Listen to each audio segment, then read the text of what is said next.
God save the Commonwealth and this honorable court. Please be seated.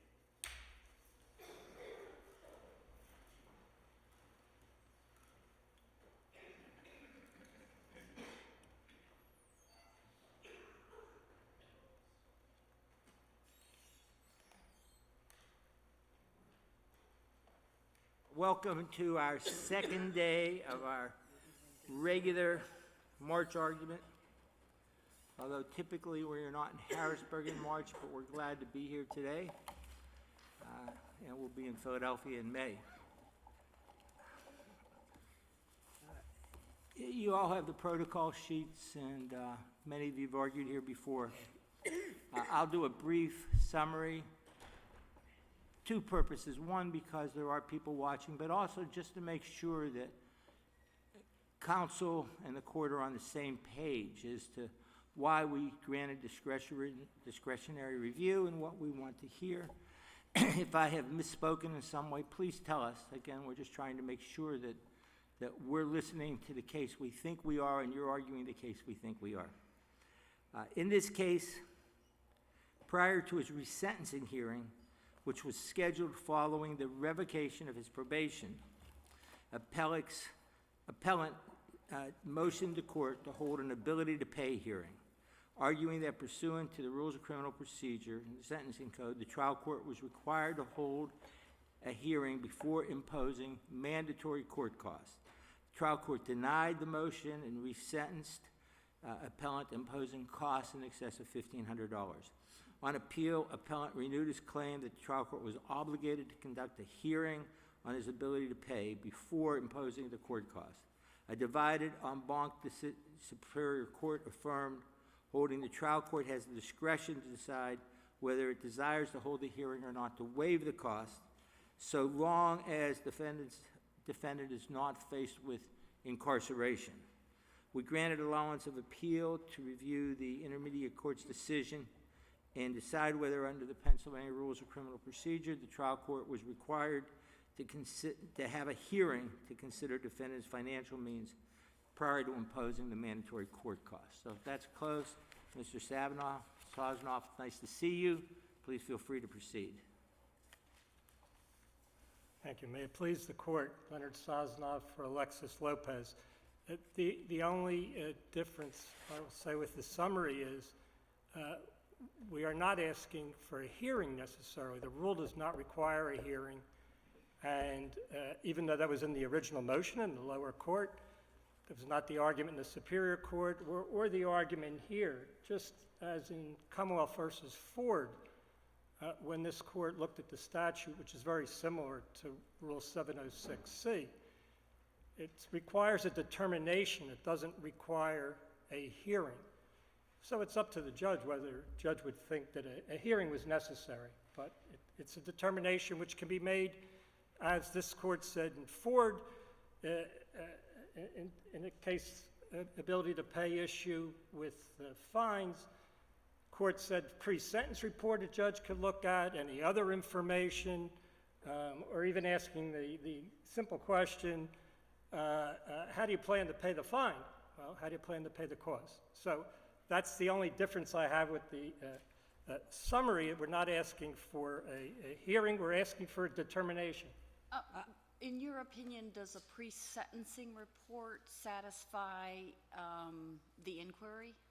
I think it's a matter of discretion with the individual judge, depending on all the available information, just like any other determination. Yeah, Mr. Sosnoff, I'm sorry, did I interrupt your answer to Justice Bundy? No, thank you. No, but I'm not sure why we hear. I'm not sure that we shouldn't IG the case respectfully. I mean, all trial judges think about these things, weigh whatever it is they have before them before they impose the cost.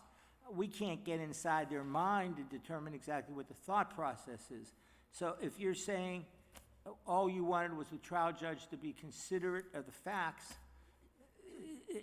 ipsy dixit, all judges are considerate of the facts before they do this. Now, go ahead and present your hearing, but I just don't know how we write an opinion saying, make sure you think about this carefully. It doesn't have to say, make sure you think about this carefully. The issue before this court, in contrast to the Superior Court's interpretation. Superior Court's interpretation and the lower court's interpretation was that a judge decides whether or not to consider ability to pay. So my answer to the last question is, when you do consider ability to pay, it's not necessary that you make the determination based on a hearing, but you can't refuse to make the determination. The Superior Court held it's entirely discretionary with each individual judge to decide whether to consider ability to pay. Counsel, let me follow through on that argument. If it's only up to the trial judge for his or her consideration and use of their discretion, what is your position with regard to the presumption of indigency if a individual standing before us is represented by the Defenders Association? That is certainly a very relevant fact. It's not necessarily dispositive as to whether to waive costs entirely because the defendant is too poor to pay any costs, let's say over a period of time. But what if there was an ability to pay hearing? The issue becomes one of, under your theory, the logical extreme, if I'm the trial judge, I inquire, represented by the defender, I find that there's substantial income available. Not only do I order restitution and costs, I remove the public defender, order costs to pay the county for the public defender's use, and require private counsel. Aren't we stepping into a quagmire? No, because it's the exact same determination this court has already held as necessary under Ford in Section 9726 with a fine. In other words, with a fine, you must determine ability to pay before you impose a fine. But wasn't Ford dealing with non-mandatory costs? I mean, aren't you extrapolating from a non-mandatory cost to a mandatory cost case? And doesn't your entire argument minimize, or if not obscure, the fact that if it's not mandatory, then you've just nullified the statute? Ford, I'm not arguing here that Ford is controlling. It dealt with with fines and non-mandatory fines. It's only dispositive on whether you need a hearing or not when 706C does not require a hearing. So I got off on that tangent of a hearing. Doesn't C have to be read in conjunction with A, B, and D?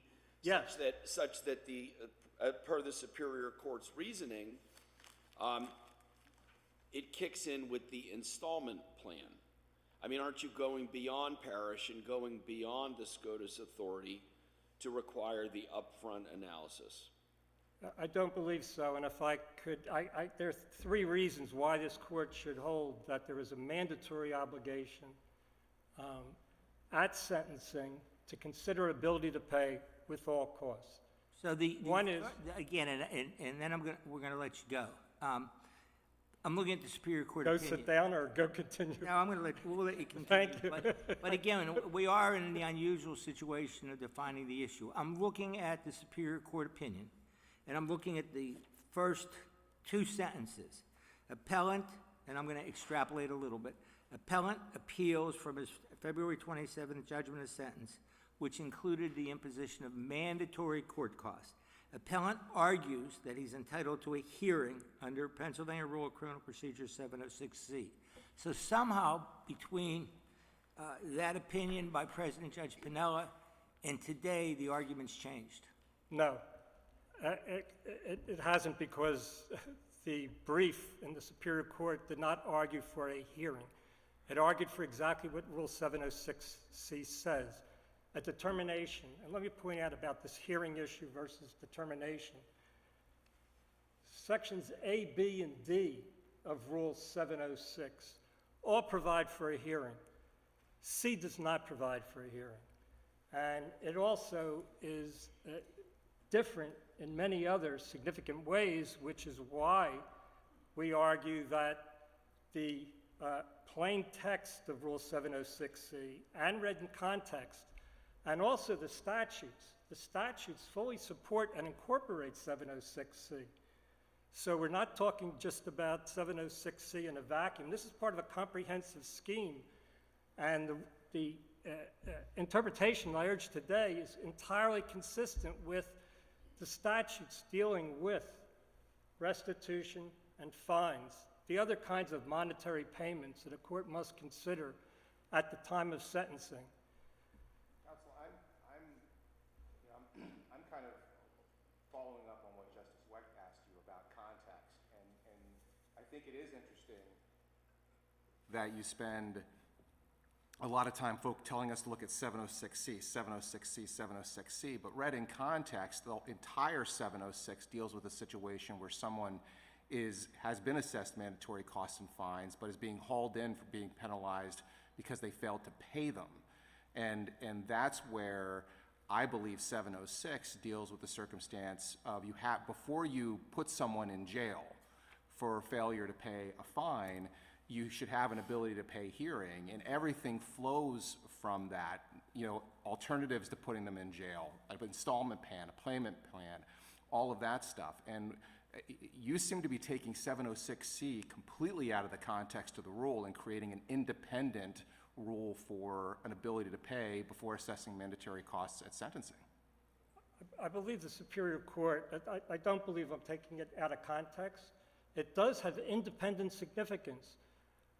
For one, that interpretation, the Superior Court's interpretation of Rule 706C, makes it the exact same thing as 706A. 706A says you cannot incarcerate somebody for default before you determine they have an ability to pay. So, as a starting point, the court's rules, just like statutes, don't intend that something be entirely superfluous. So it's not the same as A. Well, it follows from A in the sense that you don't have to put them in jail. You can order them to pay it in installments or some other way. You have to do, and that's what I think C is addressing in determining the amount and method of payment. After someone has failed to pay, you don't want to put them in jail. The C gives the court the directive, I guess, to make that determination. That would be the same determination as A, and that's why it would serve no purpose. So if I can explain why, I think it's very clear that 706C is a sentencing determination for many reasons. In doing that, it would be nice enough to tell us with preciseness how you believe the trial judge should make the determination, considering the burden upon defendant by reason of his financial means regarding ability to pay. In other words, you write the opinion for us verbally. You're good at this. Dictate it. Tell us what we would say that this trial judge did wrong. Hey, what this trial judge did wrong was, which is the same thing the Superior Court did wrong, is the trial judge at page 23 of the notes testimony said, I recognize I have the authority to consider ability to pay, but it's my discretion and it's my policy not to consider ability to pay. And it's not a discretionary determination. This court in Weir explained the difference between when you have a mandatory duty, shall do something, and whether you have a discretionary duty. The discretionary comes into play in considering the amount, whether you want to hold a full-blown hearing, whether you want to consider a pre-sentence report. Counsel, let me ask you, you're saying that Judge Bronson indicated in his discretion he was not going to commence an ability to pay, but we should not be taking that in a vacuum. My understanding to the facts was that there was a negotiated plea for which a period of incarceration with an immediate parole plus the mandatory court costs was agreed upon. So how is it under under C, it was just and practicable that he knew he was not incarcerating him, therefore he did not have to have an ability to pay because it's not triggering subsection A. But I guess the question I have for you, why is that not a fair application of discretion by Judge Bronson, and why are we forgetting that it's just and practical, it has to be considered as much as an ability to pay? Because, first of all, costs were not part of the negotiated plea. Was it not a part of the negotiation that the client would get immediate parole and spend not one day in jail, despite I think it was 11.5 to 23 immediate parole, correct? Yes, court All right, costs. just follow my argument. So there's no jail involved here, correct? No, that's, Did your client get immediate parole, yes or no? no. No? This is a resentencing. First of all, resentencing, and even if you got re-parole, you're still serving a sentence. It's not part of a negotiated plea. And costs were not part of any negotiations whatsoever. This is a probation revocation and resentencing. If I could go back to why, the key question here, my argument about Rule 706C as to why it applies at sentencing and why it's a mandatory duty. So one reason it applies at sentencing is this court put it in sentencing procedures. This rule is in sentencing procedures, not post-sentence procedures. A, B, and D of this rule have to do with post-sentencing. This rule is at sentencing. But again, your argument is entirely non-sequential. We're in the world of mandatory costs. You want to take something that's mandatory, make it discretionary, and proceed from there. So A says no prison unless ability to pay. Then B, the installments. C, how the installment thing works. And D from there. You're taking, if your reading of C was correct, then how would A make any sense? No, C would be the same as A. C wouldn't make any sense. And if I can continue. Mr. Sazanoff, let me help you. I mean, I just reread the trial court opinion, and the light bulb went on.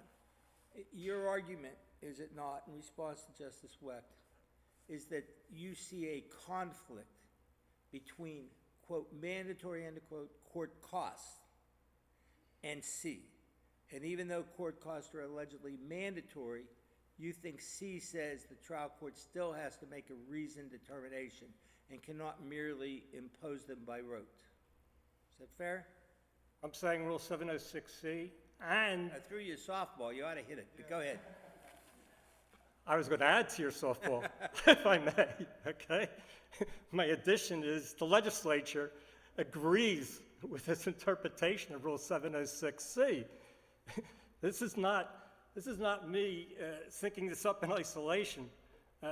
First of all, unlike B and D, which refer to installments, C makes no reference to installments. C says... Well, it does. It says a method of payment, which could be installments.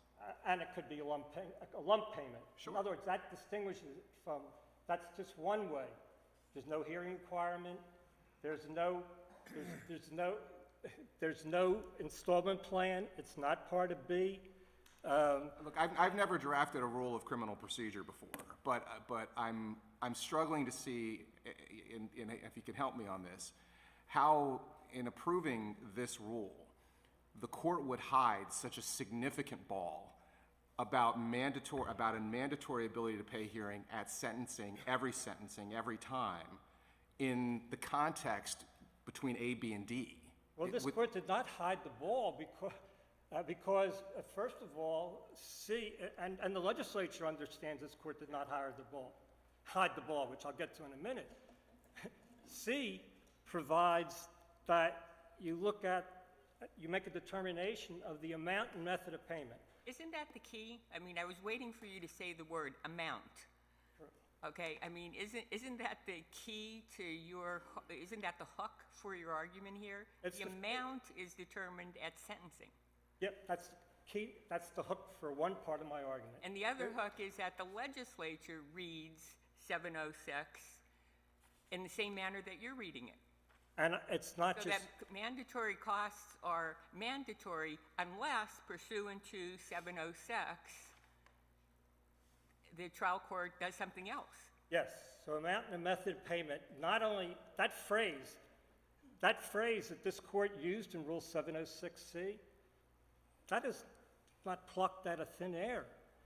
It was used by the Model Penal Code before, and the Criminal Law Commission before, and our fine statute, 9726, and our restitution, that's under Title 42, and our restitution statute, 1106, under Title 18, use the exact same phrase for a sentencing determination. amount and method of payment. This is a comprehensive scheme, and Rule 706C fits right into the But comprehensive if it's a scheme. comprehensive scheme, this is a section on mandatory costs. And we begin with subsection A, no prison unless it appears there's a financial ability to pay. B, installments as an option. And C is then in the world of installments. Otherwise, then you expect us to believe that C are in drafting it, we stepped back out of the installment context and walked this thing back prior to that prison rubric with which the entire rule starts. I believe that that is correct. Why would we do that? When For the reasons when B and D surrounding C are both dealing with installments. Because this is in the sentencing procedures rules. Amount and method of payment, as I just said. You determine the amount at the time you impose something. If you go to a bank and ask for a loan, they determine the amount at the time of you ask for the loan. So amount is not something that's determined later. Amount and method of payment, which could be installments or a lump sum, so it's not an adjunct of B. You determine that at the time of sentencing. And the legislature completely agrees. Well, okay, 97 you keep going back to the legislature agreeing. go We to- disagree with the legislature all the time. But if C is what you say, and C says before you impose a mandatory fine or cost, you have to determine ability to pay, set the amount, set the time, make a payment plan, whatever. That the trial court must do this. Right. What's the point of A? Because A and D clearly, and B deal with later points in time. If the person defaults, you set the well, amount. I agree that, but you already, the trial court judge at sentencing already decided, in your understanding, based on the ability of the person to pay, this is the amount they should pay, and these are the payments they should make. Now you're saying it's possible that could be wrong, and you have to then do another ability to pay if they don't make the payment. So that's two ability to pay determinations under your interpretation under this rule. It's not, that happens all the time. It happens all the time. You make a determination initially, and then later, the defendant defaults. So You made your a rule, determination. every time there could be multiple ability to pay determinations by our common police court judges. There might be, and there might be because you can't incarcerate a poor person. This gets into policy considerations. That's what subsection D provides, does it not? The defendant can ask for another hearing. A rehearing for installments, right. And A and D provide for incarceration. It's a later determination if you default. The other thing about C I want to point out is as to why it is an at-sentencing determination. C provides plainly that what is being determined, the judge shall consider the burden upon the defendant, financial means, including the defendant's ability to make restitution. That's part of the C determination. Restitution is determined at the time of sentencing. And this is the exact same language as contained in the fine statute, 9726. Mr. Sasnoff, we've established, just hypothetically, we've established judge need not hold a hearing, judge must make a determination. Judge writes an opinion and says, I've determined that he has the ability to pay. Do you have an appeal? That you have the ability to pay and pay in this amount. I don't care what the judge says. You have the ability to pay in installments, you have the ability to pay cash, etc. That's what I determined. Do you have an appeal? Well, he didn't determine it by a peculiar method, short of a hearing, or he didn't look at a magic document. What's your argument? How is the judge to make the determination? The judges make the determination whether the judge feels is the most pertinent information before the judge. It may be, in most cases, it'll be easy, just like a fine situation. And as this court explained in Weir with restitution, once you do the mandatory obligation to consider this, whatever the obligation is, once you consider it, if there are complaints about the amount, whether it's restitution. And restitution, by the way, in sharp contrast to the other statutes which I'm going to mention, restitution, unlike fines and costs, provides that ability to pay shall not be considered. It's the exact opposite. This comprehensive scheme requires in imposing fines under 9726 or fines and costs under Rule 706C that you consider ability to pay and keep in mind restitution. Because victims are hurt by an interpretation that costs, we don't concern restitution. And if the amount, either side, if there is a dispute, defense feels that the judge imposed costs that were too high considering ability to pay, or the prosecution decides the opposite. I want you to answer the Chief Justice's question. His question was, is the determination on the ability to pay appealable? And I would think your answer would be it goes to the discretionary aspects of sentencing, and yes, it would be. So what? Yes. Is that your answer? Yes. Okay. Just like Weir with restitution. That's my answer. Yes. Thank you. So, Chief, the answer was yes. I appreciate that. You would be contending it's an abuse of discretion, just like you would. This is no different. This is not a strange animal different than restitution and fines as far as amount. Either side could appeal if they think there's an abuse of discretion. And the defendant is probably going to lose. It's an abuse of course, discretion. of course. You know, so Most times will the it be defendant's going to appealed? lose. Probably Right. not. Once you get to amount, You're used to that. yes. May I ask you one more, I hope my last question, one never knows. Court costs are characterized as mandatory by the legislature. Your suggestion is, under this rule, they're discretionary. Is there a conflict between the procedural rule and the substantive legislative enactment? No, because at this point, it is clear there are no mandatory costs, even though the question's framed here today, and that seems to be a real concern for the court. Discretionary costs as opposed to so-called mandatory costs. Most individual statutes are written, cost statutes are written in mandatory terms, the word shall, most of them. It is clear, though, that the legislature, though, does not consider any costs mandatory because of Rule 706C. The legislature sees 706C as having independent significance. So if we look first at 9721C, it says costs shall be imposed at sentencing subject to the discretion of the court under Rule 706C. Well, either they're mandatory or they're not. There's not some sort of interspecies category of kind of sort of mandatory. So the entire argument seems to be bootstrapping or improving upon or going a step beyond the parish line of cases to take something that's mandatory and make it non-mandatory, as opposed to looking at 706 as what happens in the event of default.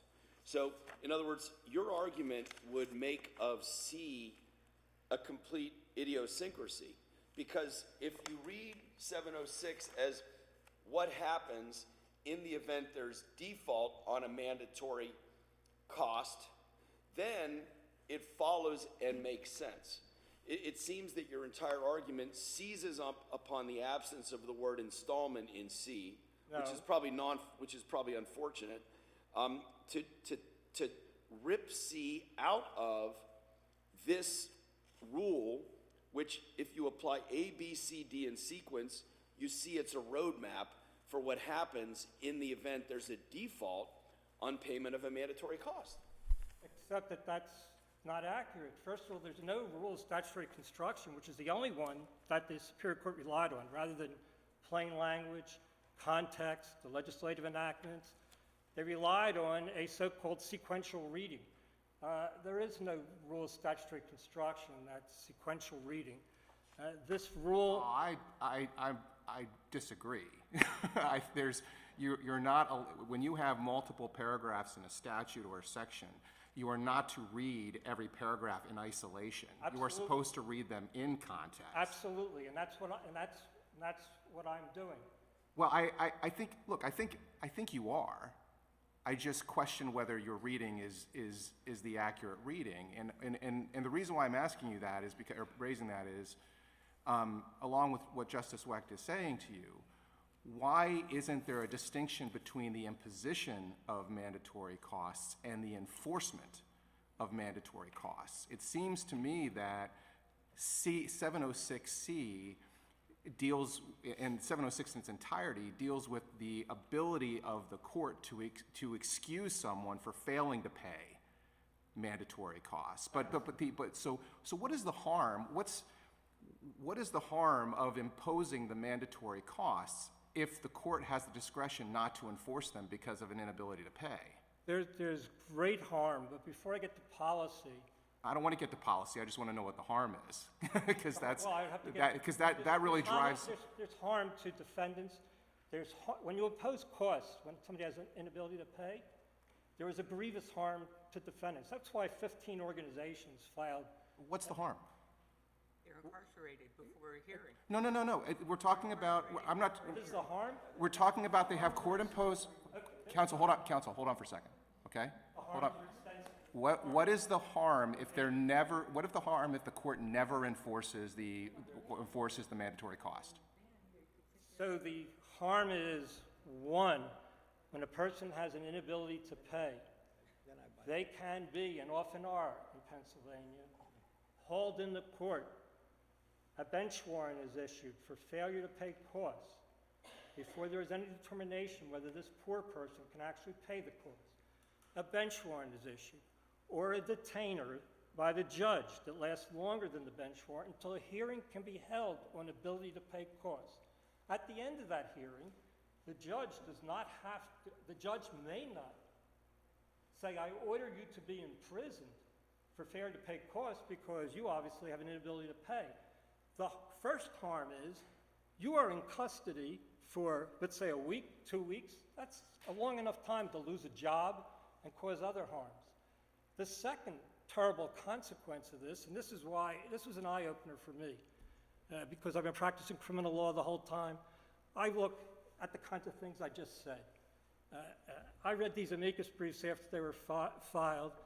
It was an eye-opener as to the disastrous consequences for people that don't have an inability to pay costs, to have them hanging over their head for years or even decades because a judgment is entered that is not, it's permanently against you until you pay. It doesn't expire at the end of the maximum sentence. It affects you housing. It affects you getting a job. It affects you with educational benefits. They're all laid out in the 7 amicus briefs that you have. It's disastrous consequences for somebody that doesn't have an ability to pay, to have them hanging over them the entire time, aside from the criminal consequences of maybe being incarcerated. Isn't that a legislative judgment? A legislative judgment has been made that a defendant will pay certain mandatory costs. Am I incorrect? You are incorrect. I'm incorrect. Explain. Yes, and that is the crux of why I say that 706C is understood by the legislature is exactly what I urge here. Besides the fact that, I've already talked about the language of the rule, it's the same as for fines, it's a sentencing determination. The legislature, and first of all, there's an old statute, which I missed. It's not in my brief. Because the new statutes are so powerful and that they expressly refer to 706C. But there's an old statute, Title 42, Section 1726, if I could refer to that.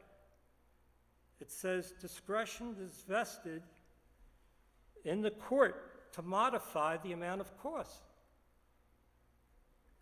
I apologize for missing this. Well, but counsel, why don't you talk about the ones that you did cite, because I found them compelling. 9728, How about 9728? That's, It thank you. says, the court Thank in you. imposing costs 9728 shall impose should be costs. dispositive. The last paragraph says, subject to. You shall be to. The legislature couldn't have been, Justice Donner is trying to help you out. I'm trying to, I mean, she is. Thank you. I was hoping to get to that. you might be wrong, I might be wrong, but I'm reading what the mandatory payment So of this is cost the section answer to says. the questions isn't raised. Let Justice Donner finish his question, then you answer. That's the way this works. Your Justice arguments, Donner's going to ask you a question. You be quiet for a minute. Go ahead. tell me if I understand what your argument is. The legislature, in titling a provision mandatory payment of costs, indeed imposes an obligation on the trial court to impose costs, but then it says, unless the court determines otherwise, pursuant to Pennsylvania Rule of Criminal Procedure 706C. That same language is repeated in another statute, and this one is called sentencing generally, 9721. Same language. Must impose costs. However, this provision does not alter the court's discretion under Pennsylvania Rule of Criminal Procedure number 706C. So the language Now, what you is, should say is, I rest my case, but go right ahead. well, but only because of the resistance I've gotten that my suggested interpretation of Rule 706C is at odds with the legislature. It's not at odds at all. Well, but see, the legislature may be misinterpreting our rule. I mean, you know, this court could say, well, that's not what it means. But clearly, the argument you're making is consistent with what the legislature's intent was when it was creating the statute. Yes, these are mandatory. However, we're not taking away the discretion of the trial court to do what they do under 706. And it's in imposing costs, not in collecting costs. It's in imposing the costs, which happens at sentencing, correct? Yes, it happens at sentencing. Well, then, under counsel, 9720. if that is correct, then why does the legislature use the words, no court order shall be necessary for the defendant to incur liability for costs under this section?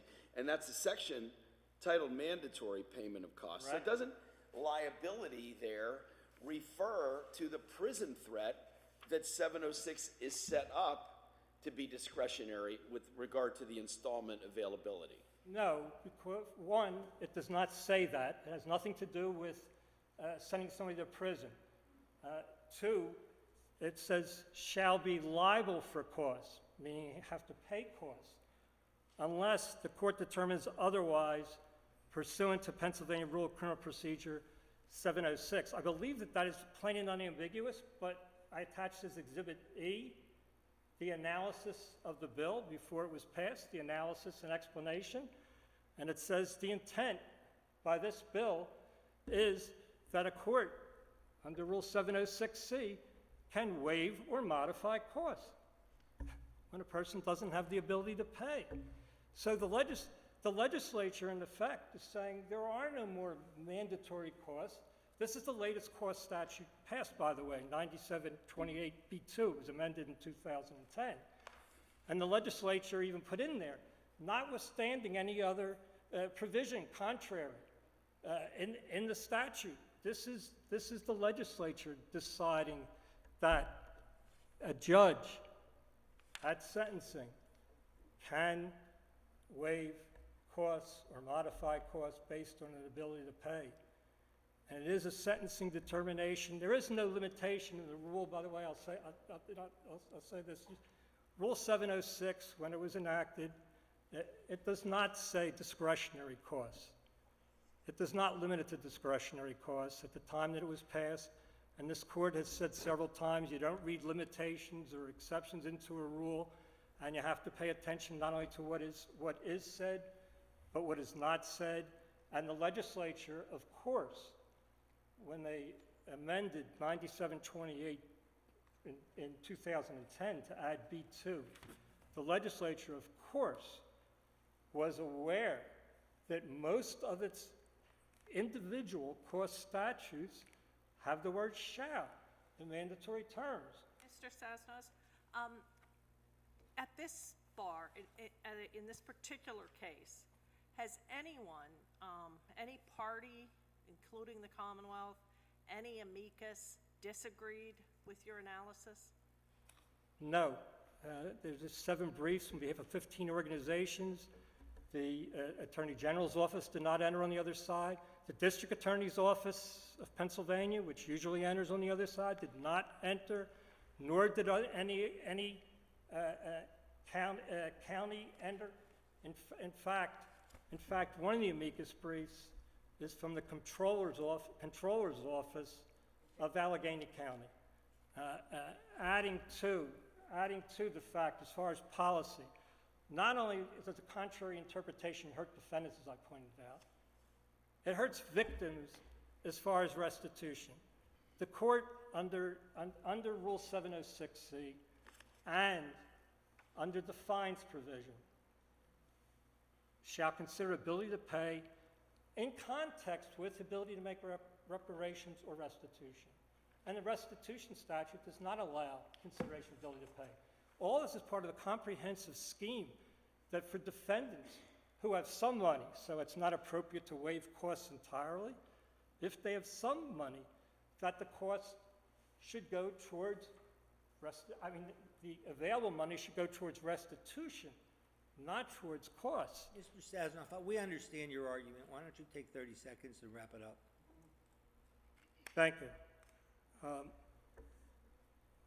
Rule 706C, as understood by the legislature and also by its terms, using the phrase amount and method of payment shall be determined, is a rule of sentencing. Section 9721 says that costs shall be imposed at sentencing. And the rule, this court placed it in the procedures for sentencing procedures, not post-sentencing procedures. It differs from the other provisions, as I've said, as far as that this is a sentencing determination, just as the legislature has interpreted it.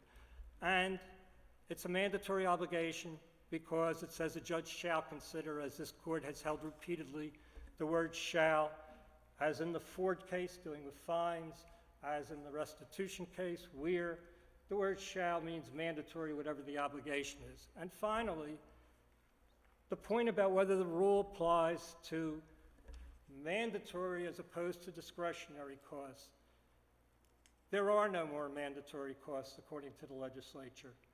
In other words, you don't look to individual statutes, you look to 9728 B2, and also the earlier one that I missed. Thank you. We got it. Thank you. Appreciate it. Mr. Greer, your response?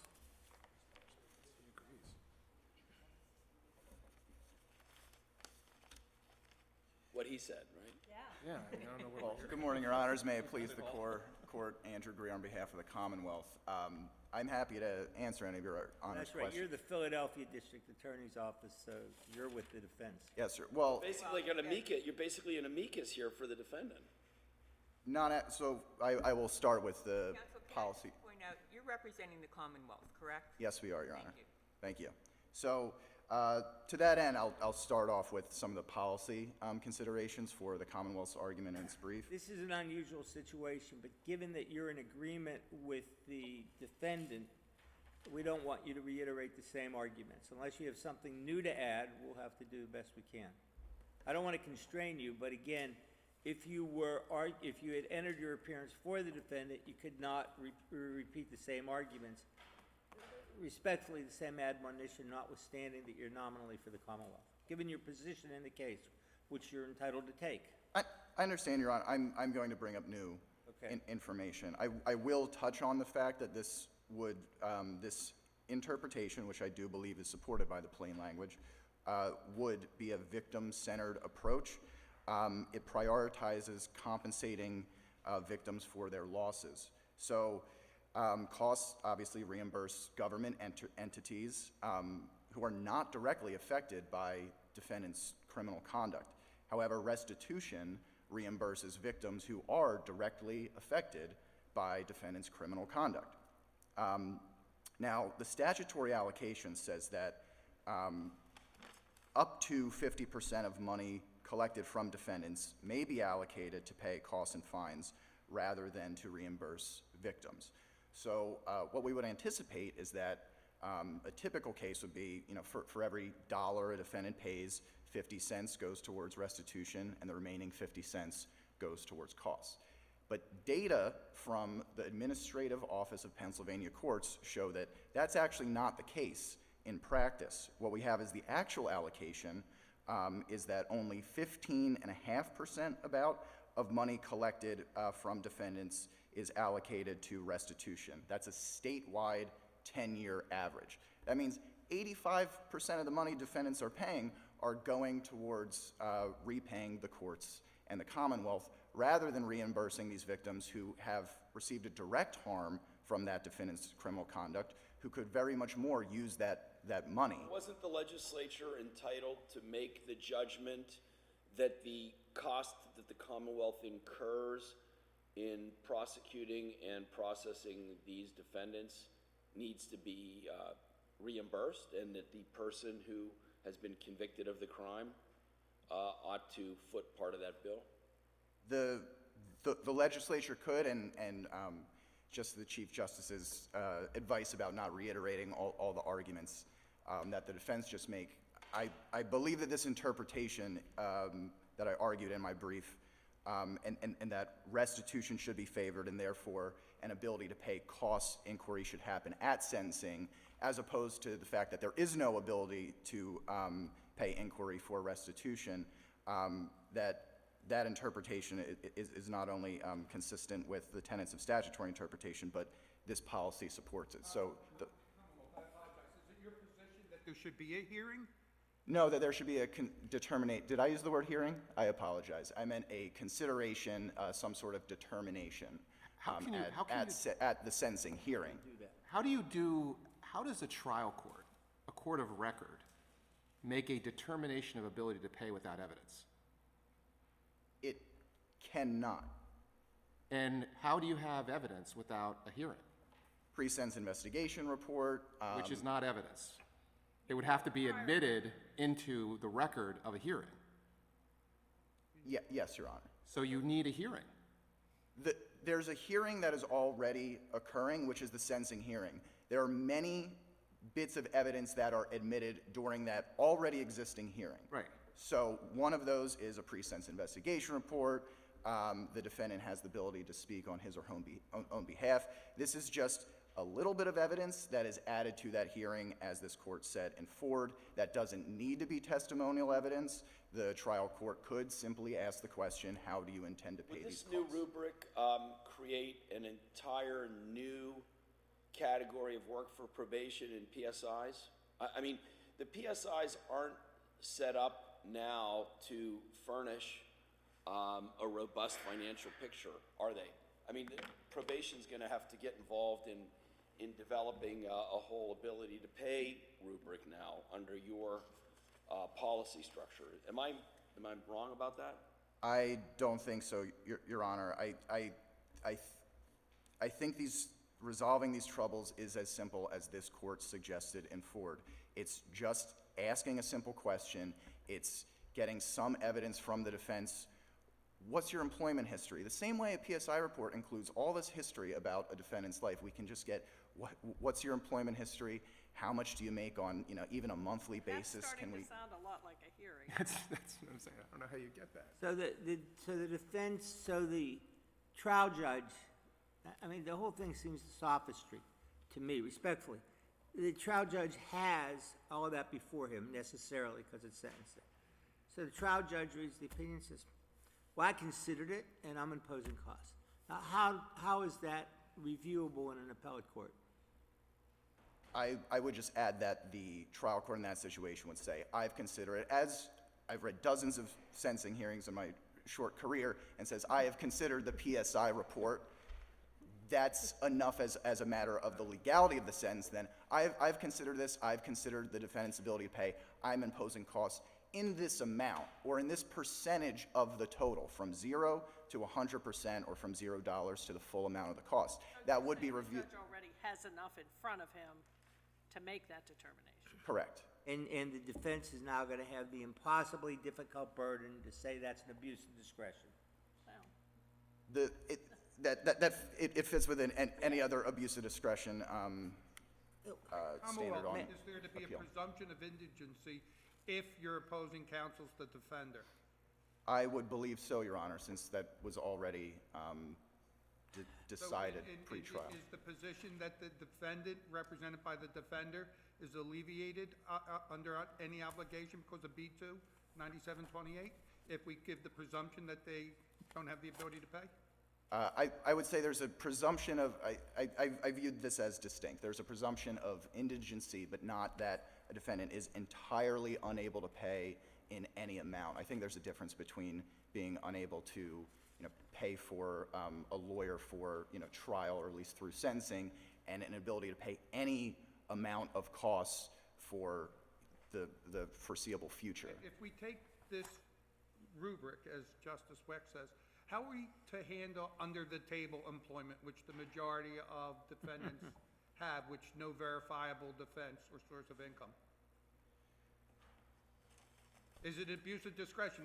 I'm sitting there as a trial judge. I'm told your client, as the defender, is working under the table at Dunkin' Donuts, but he's making $20 an hour. I have no verification of that proof. I sentence him to restitution, ability to pay. I say he has the ability to pay. You take me up on appeal, it's abuse of discretion because there's no verification of his employment. I get reversed. Your guy gets off. Why do I want to do that as a trial judge? I think that the way that comes into evidence is the defendant saying, I have this job with this, money, so we're taking that at face value. It's not the trial court conducting their own independent. Until the violation hearing, and we get somebody from Dunkin' Donuts and they say, I don't have any record of him being employed here. He lied. And in that case, then we have. We have a problem. Yes, but then costs. Like a hearing, I guess the question is, at a hearing, as Justice Brobson said, there has to be some evidence presented other than a statement or hearsay. I got your argument. At a sentencing hearing, it's inclusive, and you can mark and move the pre-sentence investigation report into evidence, which is rarely done in Philadelphia County. So what do we have? An empty record. Your Honor, on this, I am relying on this court's own suggestion. I'm asking you as Commonwealth. Despite your significant agreement with the defense, you're still the Commonwealth, and I understand your argument about policy for the victims and trying to blame AOPC or the courts for keeping victim money out of their hands as opposed to requesting it. I got that. The question I have for you is the Commonwealth. What is your position? Are you saying that we should open the door to an abuse of discretion attack on the trial judge by just having a discretion of the court, AKA Justice or Judge Brobson in this case, Bronson in this case, saying, I'm not going to create that. We have a practice here. I'm not doing it. It's, if we replace the costs with a sentence to a term of confinement, I think this fits right in with the difference between legality and discretionary sentencing in any other cases. If a court says, I am not going to consider a defendant's ability to pay at all, and then they're imposed, that affects the legality of the sentence. If the court mark and move PSI into evidence, there's something about the defendant's financial history in there, or there is a simple question. I think in response to Justice Dougherty, maybe I misunderstood you. You just collapsed the two. In other words, we said in Ford, although a pre-sentence ability to pay hearing is not required when costs alone are imposed, et cetera, defendant cannot be committed to prison for failure to pay unless the court first determines, et cetera. So you just put those two together, right? In other words, what the law and the rules say is the hearing's not required for the imposition of costs, but they say that the hearing is required before prison. And it seems that you now want to improve upon Parrish, improve upon Ford, improve upon 706, and put that hearing up front. And that's what I'm struggling with, and I authored Ford, so it's not that I'm unsympathetic to the argument writ large, but you're improving on statutory law, you're improving on our precedents, you're improving on the rules. It seems to me, if you want this mandatory cost to become discretionary, you need to go to the legislature. I don't think so because of the sentencing statute that is titled the mandatory payment of costs, again, specifically lists 706C as an exception to that. I would characterize the mandatory payment of costs as the mandatory attachment of costs. This resolves any tension in these statutes and rules. Because the reason I think the legislature said that even where a court doesn't specifically impose costs at sentencing, that a defendant is still liable for those, is because otherwise you can't go back and correct that. So to change that later would become an illegal sentence. So it's a presumption that a defendant has to be liable for some amount of costs. Now that doesn't absolve a trial court from conducting the mandatory consideration of a defendant's ability to pay those costs and setting those costs in some amount. So that language, and I believe that's the 9728B2, just preserves the imposition of costs so that there's at least some ability to collect them later. Defendant might win the lottery. Defendant might win the lottery, and Counsel, to that point, going to a rule perspective, let's say that there has to be an ability to pay determination at sentencing, and that a court can just say, yeah, I'm going to waive costs, or I'm going to assess that you pay them as some percentage between 0 and something less than 100%. That's a determination made at a point in time, correct? Ability to pay. yes. If we do that, should we consider a rule that allows the Commonwealth to go back into court for someone on supervision who has not maybe won the lottery, but maybe has secured substantial gainful employment that changes their financial situation, and then impose costs? Should there be a rule that if this rule allows the court to do it at this front, maybe shouldn't we have a rule that allows the Commonwealth to go back in if the financial circumstances improve? I think that would be fair. I'd say the way it is as written is this unilateral, costs are imposed in full, there's some ability to pay, they can be reduced. If the defendant still cannot pay, that reduced, it can be changed to different installments or even lower, and it is unilateral in that sense. I think the situations would be rare where a defendant gets a windfall, but it would be I'm not talking fair. about windfall. Their circumstances improve, and Yes. their financial condition is not as dire as it was at sentencing, and maybe they can afford to pay the taxpayers back a little bit for their costs in prosecution. Yes, I think if, a defendant is, rehabilitating themselves, the fact that they are now gainfully employed and able to earn more, that they should fulfill those. Wiser, rather than decide this case, where respectfully, we don't have advocacy from both sides. In all cases, you're winners until you hear the other side. So why wouldn't it be wiser to just send this to the Rules Committee, where they have both sides represented, and let them see if they want to change C?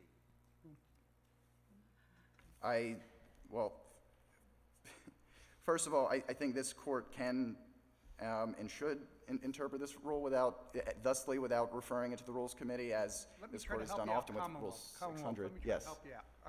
I could be sympathetic to your position. I find controlling 9728B2. It indicates that costs are mandatory. They have to be imposed. However, unless the court determines otherwise.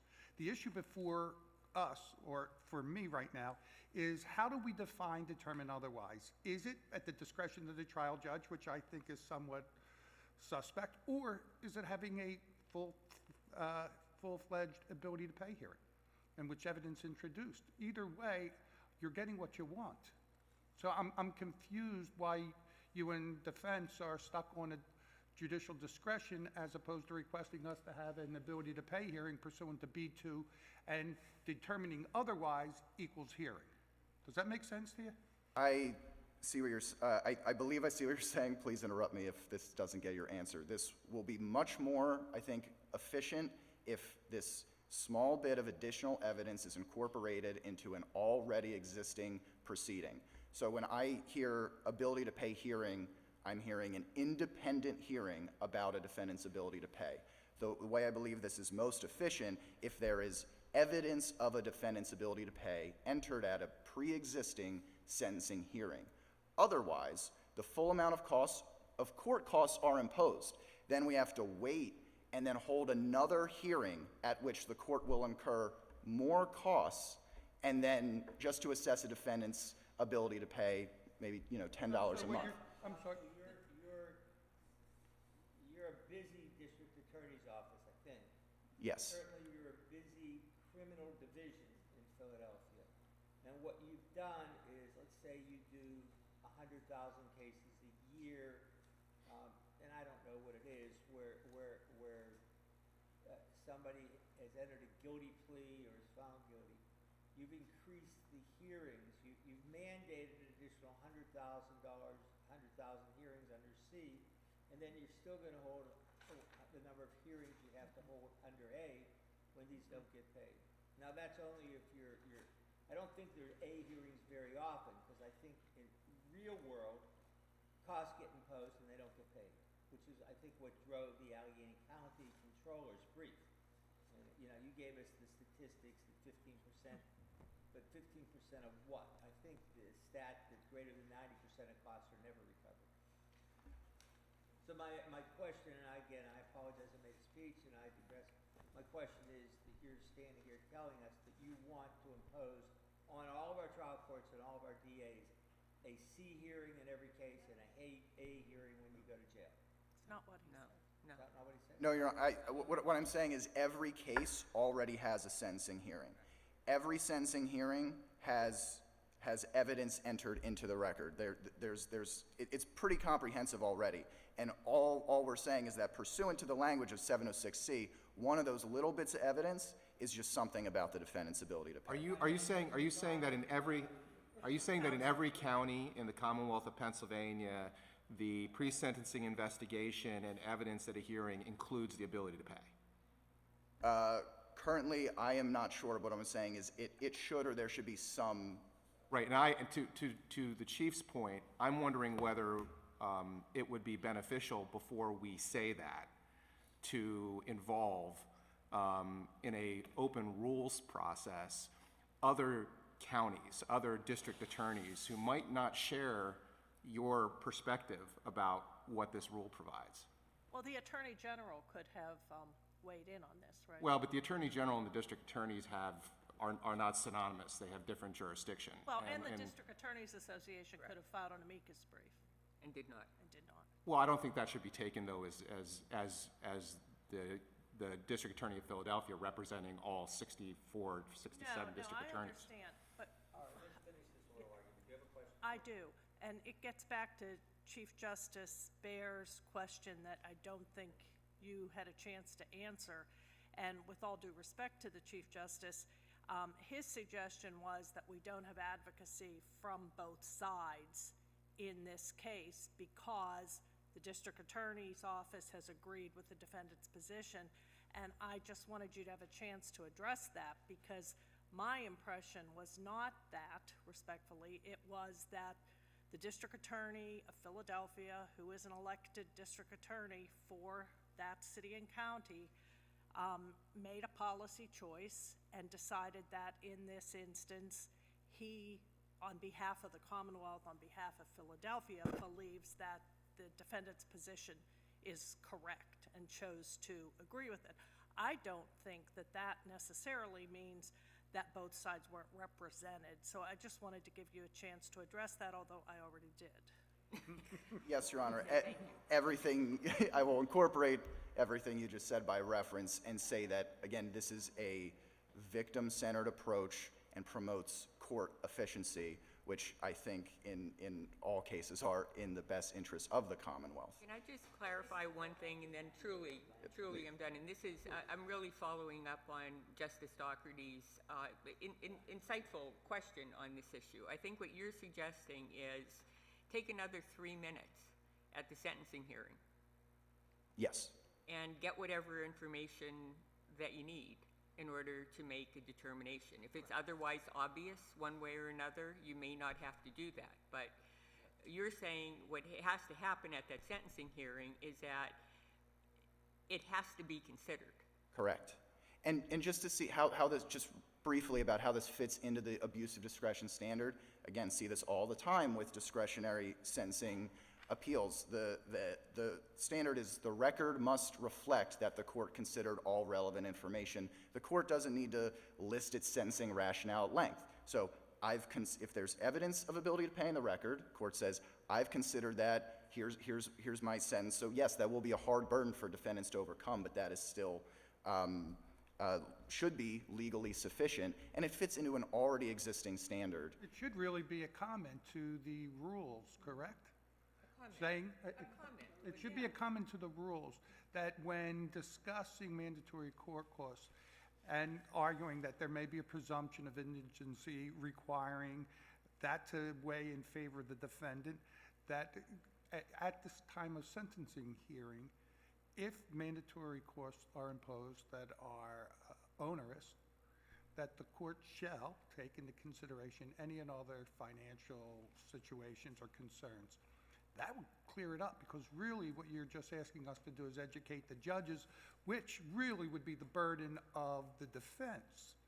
See, I find this more as a defense-oriented issue or a failure of the defense to offer any financial information.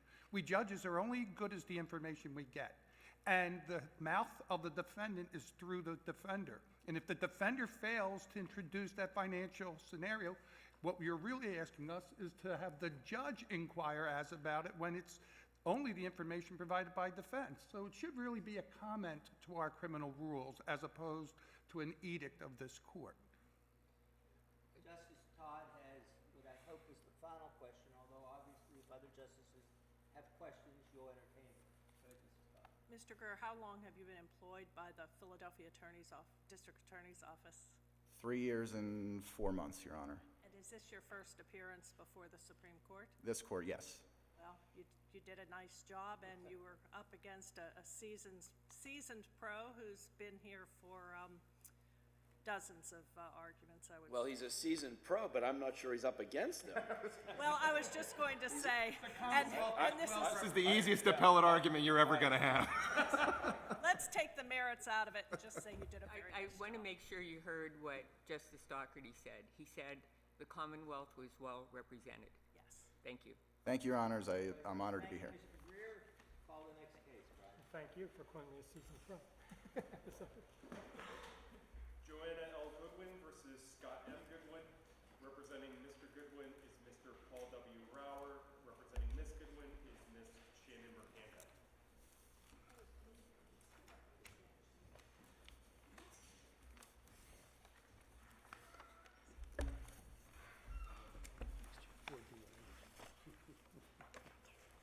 Need some people watching.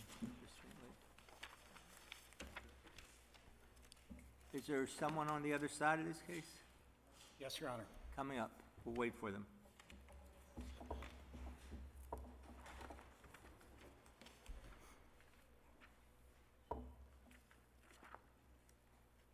Here you go. In this case, Joanna Goodwin received the proceeds of her deceased son-in-law's life insurance and IRA accounts based upon the son's designation of her as the sole beneficiary of these accounts. Superior Court deemed the life insurance and IRA beneficiary to constitute a gift that vested upon son's death, and therefore concluded that the proceeds were not marital property subject to equitable distribution. Mr. Goodwin, Scott Goodwin, has appealed, arguing that the beneficiary designations are not gifts, and therefore these life insurance proceeds and IRA accounts should be deemed marital property subject to equitable distribution. Mr. Rower, go right ahead if that's accurate. Thank you, Your Honor. Good morning, Mr. Chief Justice, Justices. May it please the Court. A couple corrections on that, or additions to that synopsis, Your Honor, if I may, that are very important critical facts in this particular case, is that the Mrs. Goodwin was named as a revocable beneficiary of the life insurance, and the son retained all rights, including the right. Well, was it in trust? It was not in trust, Your Honor. No, it's a life insurance policy. The deceased can change the beneficiary on its deathbed. Doesn't make it revocable. Well, that's It's revocable because of the nature of a life insurance. Go ahead. And not to interrupt further, but who cares? He died, and his mother was the beneficiary. Whether or not he could change the beneficiary doesn't make a difference. Well, and Well, it may or may not. You can argue that, but respectfully, you, and I know it's not intentional, but you sort of insult all of us who are pretty good at this by arguing that life insurance is revocable. There is no such thing as irrevocable life insurance. no, I apologize, Your Honor. I didn't mean to say it that way. Go ahead.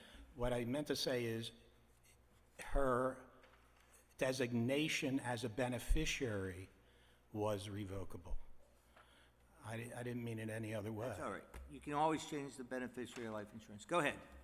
Well, there are certain circumstances if you want to name someone as an irrevocable beneficiary, you can do that as well. Go ahead. Now, I would like to try to take this case just slightly out of the context of being a divorce case, because it appears that both the trial court and the Superior Court were seeking a particular result which is contrary to existing Pennsylvania law in interpreting what life insurance is, the characteristics of life insurance, and what a gift is.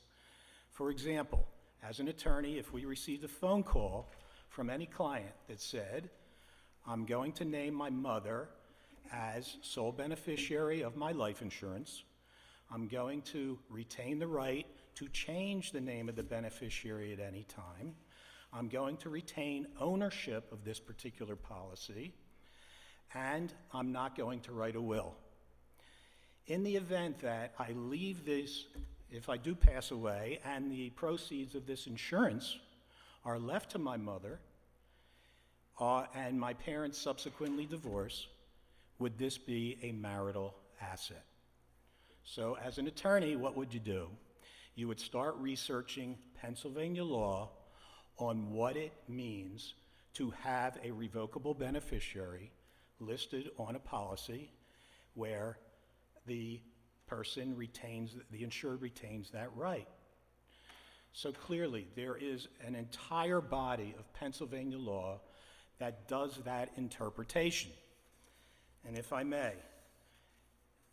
first one, most importantly, the Henderson estate. A named beneficiary in a life insurance policy where the insured reserves the right to change the beneficiary has but a mere expectancy with no absolute or vested right or interest during the lifetime of the insured. Right, but now we're not in the lifetime of the insured, and the beneficiary designation has kicked in. Why is that not a gift? Just because it's not inter vivos, just because it's not testamentary, doesn't mean we shouldn't regard it as a gift under the Domestic Relations Code. What else is it? The accepted doctrine is, what else is it? Well, the accepted doctrine is that life insurance is sui generis. It is of a category of itself. It is unique. Now, But if it wasn't commingled, like in Sutliff or Madden, I mean, if there was no commingling, what was it that made that marital? It passed upon the death of Nicholas. It passed outside the will to Johanna, right? all right. Outside the If I may, Justice Wecht, it isn't marital because it doesn't fit into any of the categories under A3. Simply put, if you even look at the trial court's decision, the trial court cited this type of Pennsylvania law and said it can't be a bequest, it can't be a devise, and it can't be a descent or any other form of inheritance. So that eliminates 3 of the 4 categories that the legislature has. I think we're here to argue about whether it's an incompleted or inchoate gift. Well, Your Honor, the term inchoate gift, by my research, has never been the law in Pennsylvania. The law in Although we are the Supreme Court, so it may not be accurate after we're done. Up until today, maybe. The law in Pennsylvania is they have a mere expectancy, and expectancy is not an May I asset. ask you, I think your difficulty, and I hope we can shortcut this because it's a very narrow issue. Your difficulty is you're dealing in equity, not in law. And in equity, the obligation is a little distinct. It's to do justice. And if you look at section 3001, I think it's 3102A and B, 3102A says that the legislative intent is to do economic justice between the parties, ensure that the determination is fair and just. And I think, again, it's 3102B, it's unfortunate that I can do this off the top of my head, says that the courts in enforcing or interpreting the divorce code shall use that economic justice rubric as legislative intent. And so what struck me when I read this, and I certainly don't want to be disrespectful to your client, and I appreciate you're just doing your job, is that, you know, you're a pirate ship awaiting the wife to get into international waters so that you can plunder. And there's no economic justice in that. If I'm, But don't take that the wrong way. no, I won't. I thought that was very diplomatic, to be honest. I didn't suggest we were going to burn, we're going to board and burn your ship ship. without the murder and... Arg. I don't think we said arg through the entire trial, Your Honor. But, You may have a guess where I lean, so dissuade me otherwise. and I think I can, Your Honor, a court of equity also has to follow the law. And the law of life insurance in this particular case dictates that it is not a gift. Well, what's the law of life insurance? I thought you said it's sui Okay. generis. The law of life insurance, as I said before, excuse me, Your Honor, is that it's sui generis, that naming a beneficiary is not a conveyance of an asset, and the only thing the beneficiary has during the lifetime of the insured is a mere expectancy, which has never been regarded as an asset. I But agree now with you it's- entirely, entirely. However, the person who is purchasing the life insurance is now dead. At that juncture, the intent to give that money to his mother is effectuated. She got the life insurance proceeds. Well- It's not an expectancy. I appreciate what you're saying, Your Honor, and I can address that as well. Okay. In the case of Riley versus Worth, Wait a minute, that was a fact that Justice Donahue just stated. We're not talking about a principle of law Correct. to be I mean, addressed. that is a The fact. fact is, it's no longer a mere expectancy interest because she received the money. she received the money, but it doesn't turn into a gift as a result of that. Well, then we should be talking about what happened to the money after she received it, which was she put it in a separate use. She put it to a separate use. She didn't deposit it to a joint account or for the benefit of the marriage. She kept it separate. Is that then what we should be focusing on, not what happened before? Not at all, Your Honor, not at all. I was trying to help you. I know, but it just doesn't seem like that is the right focus. Here, I'll give you an example.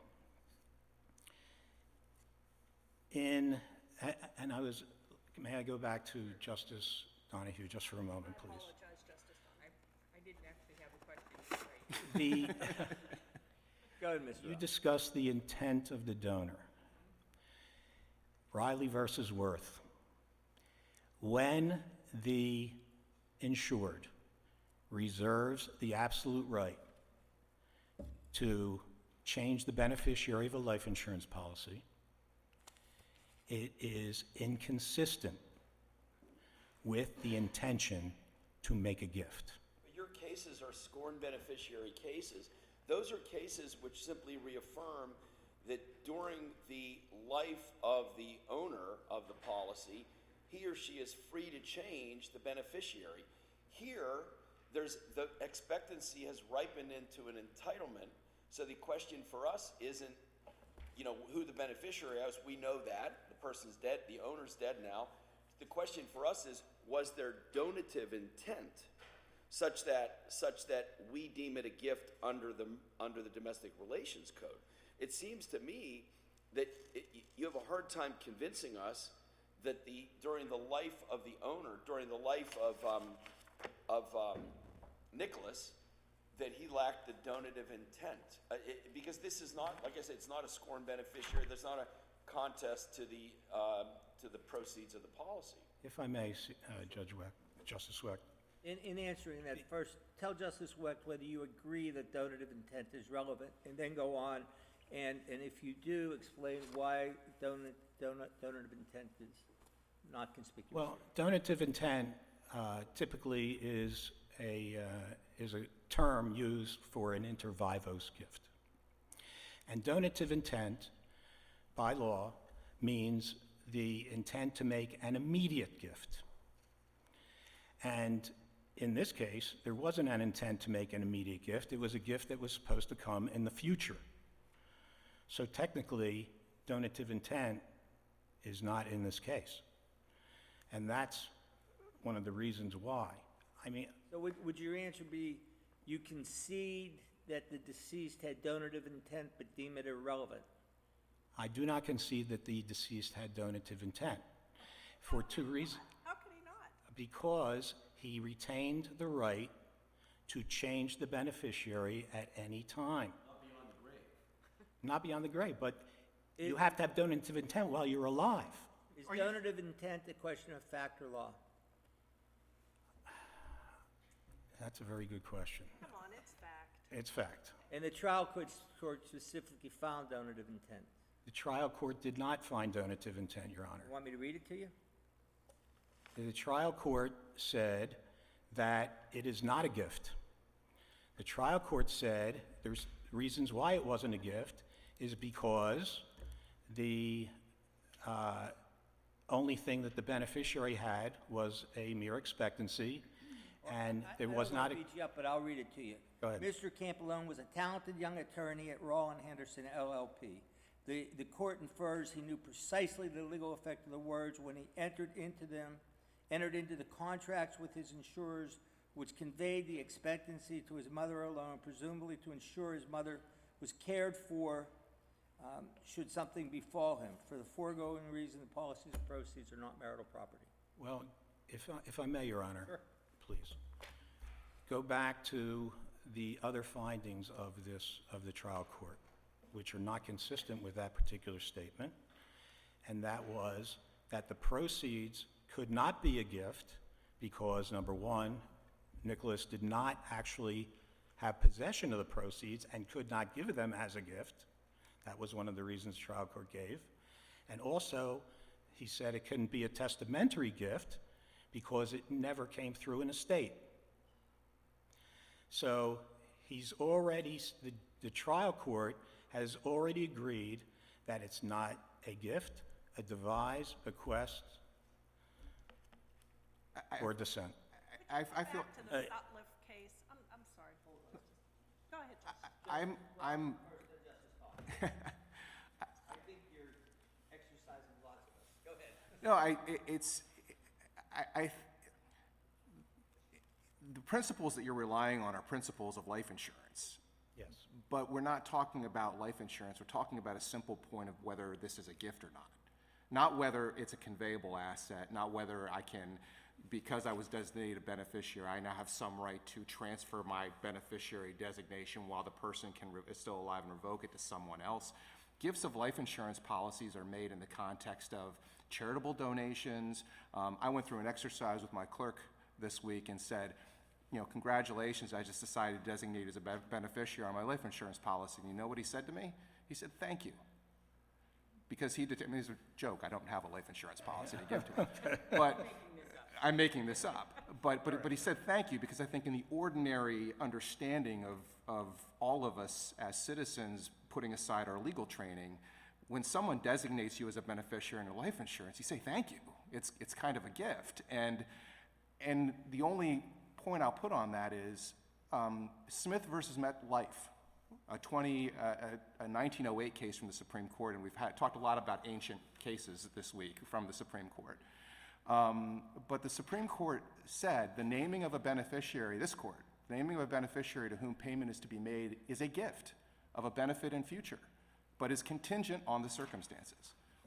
Why doesn't that end this debate? We don't have to look at the PEF code. We don't have to look at the divorce code. We just apply normal human being understanding and 1908 precedent from this court.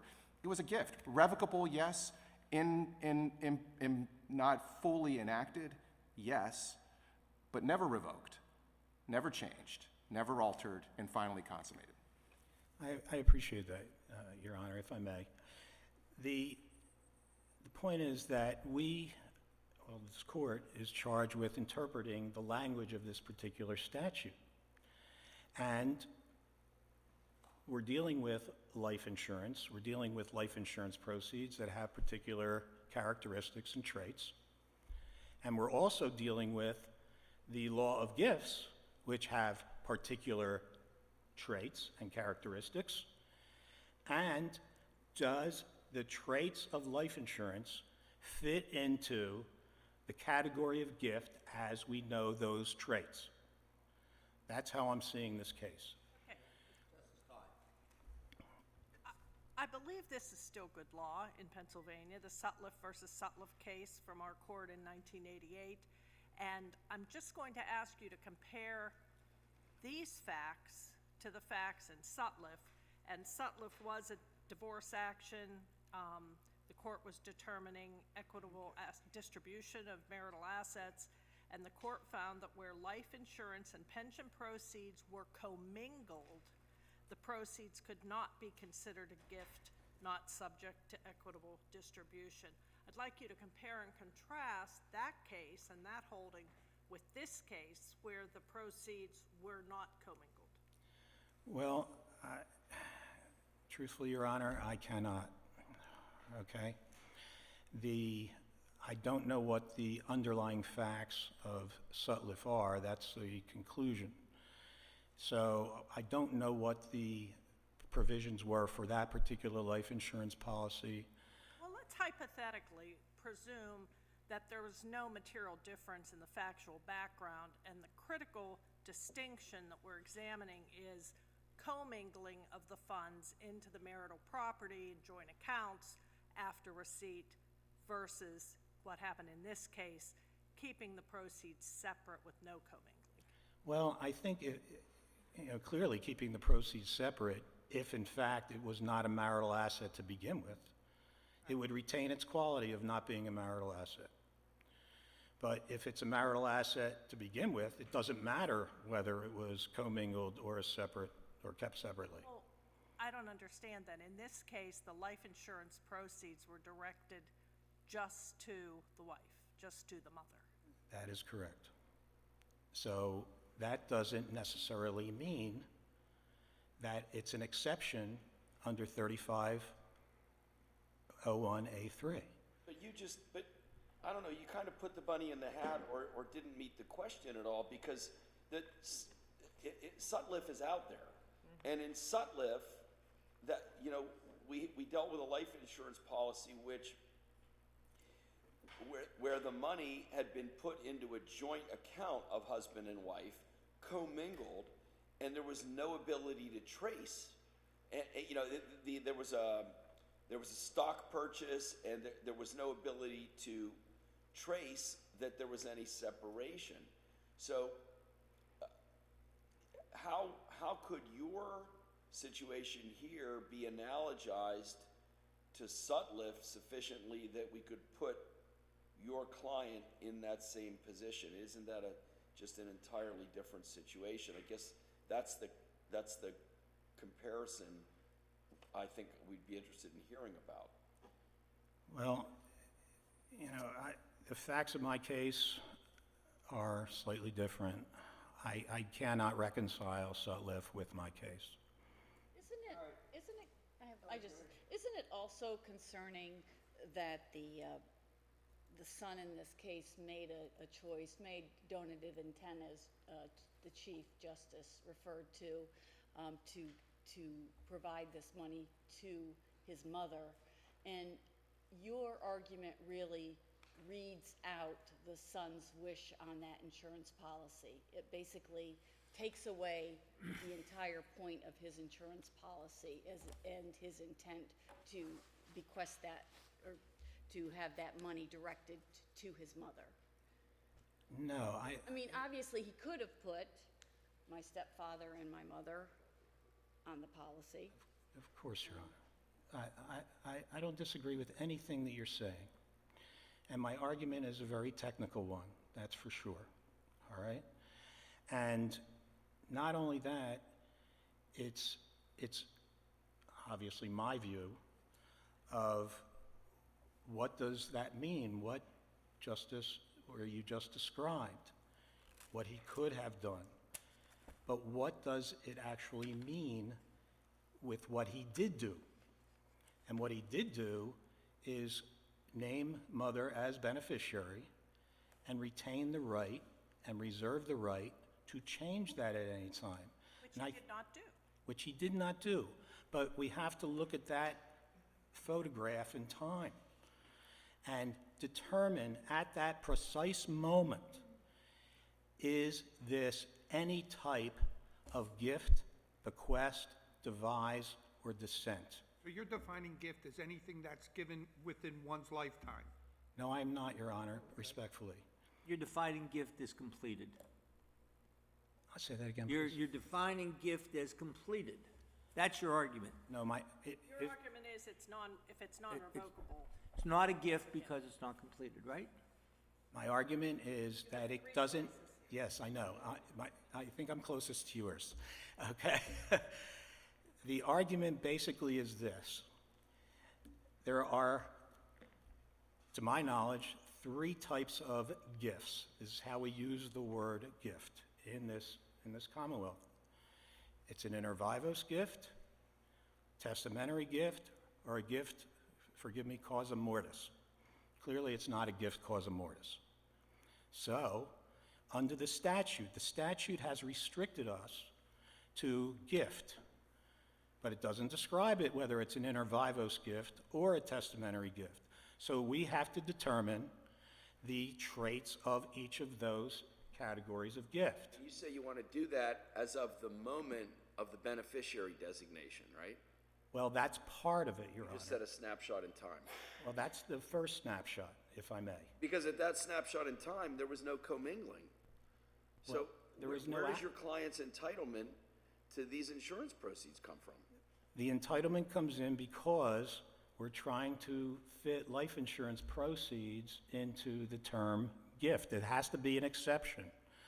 In other words, the entitlement comes from the presumption that all property acquired during the marriage is marital property unless it fits into one of the 8 categories on A. And I'm saying this particular item, this item that is sui generis, does not fit into any of the categories in A3. Counsel, how can I, if we adopt your interpretation, Sure. how can I, during my lifetime, name someone a beneficiary of a life insurance policy without also implicitly naming their spouse?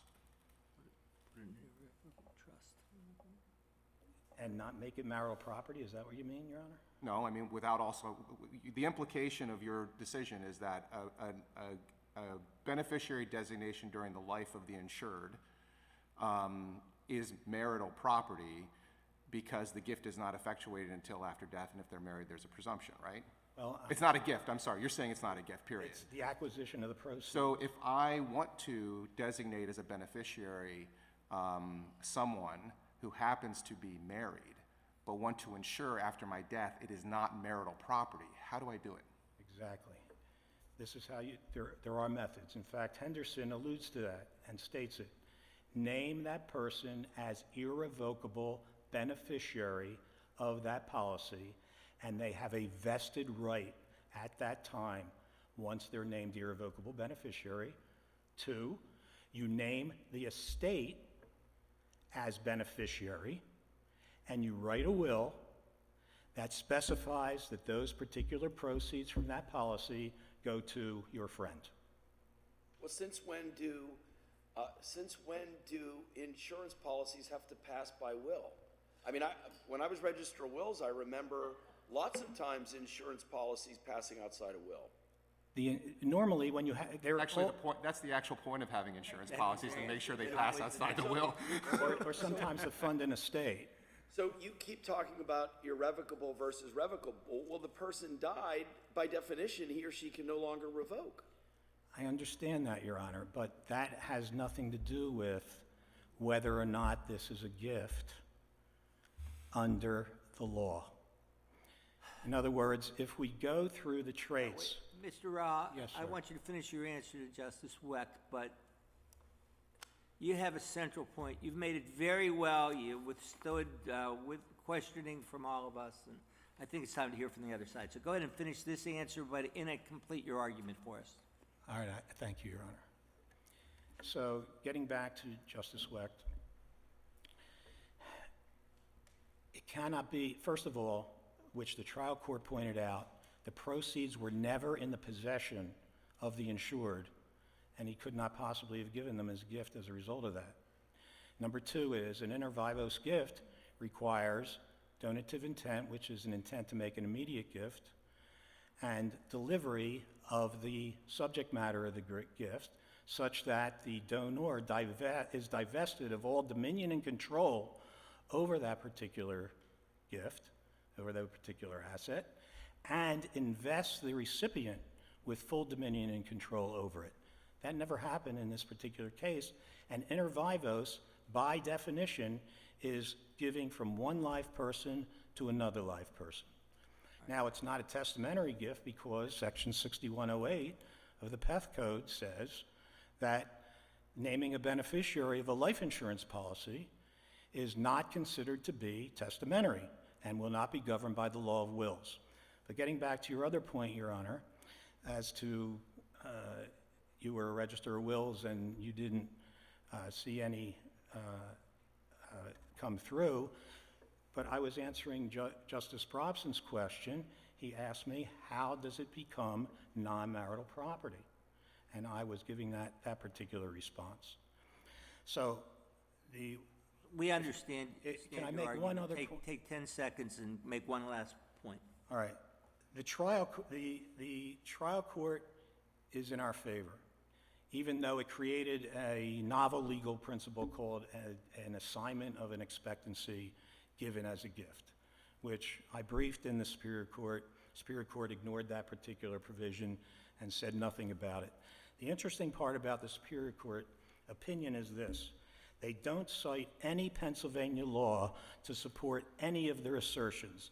And the most important assertion is, by listing someone as the sole beneficiary on an insurance policy or IRA, the giver makes the proceeds into a gift which vests at the time of death. If we were to parse that particular sentence, that is completely contrary to every single precedent that this court and the other panels of Superior Court have ever said about what naming of a beneficiary is. They don't cite any Pennsylvania law to support it. What they did do is pivot to these other states' laws in order to do that. And if I may, Your Honor, please.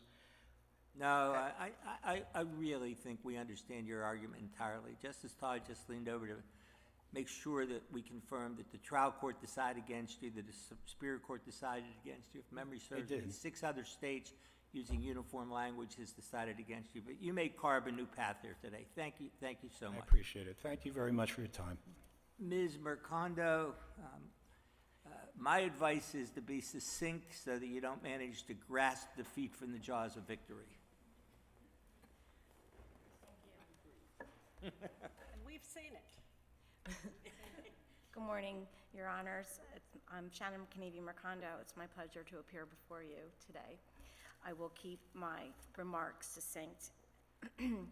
I present to you today that the life insurance proceeds that were received by my client upon the death of her son are in fact a gift.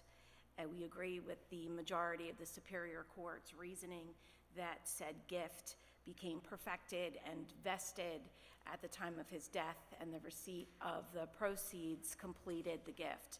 I also agree that it is, I believe one of your honors earlier said that this is an inchoate gift. And I also agree with that term and believe that this is an inchoate gift. And contrary to opposing counsel's statement that we've never used that word in Pennsylvania before, we have in fact. And I draw your attention to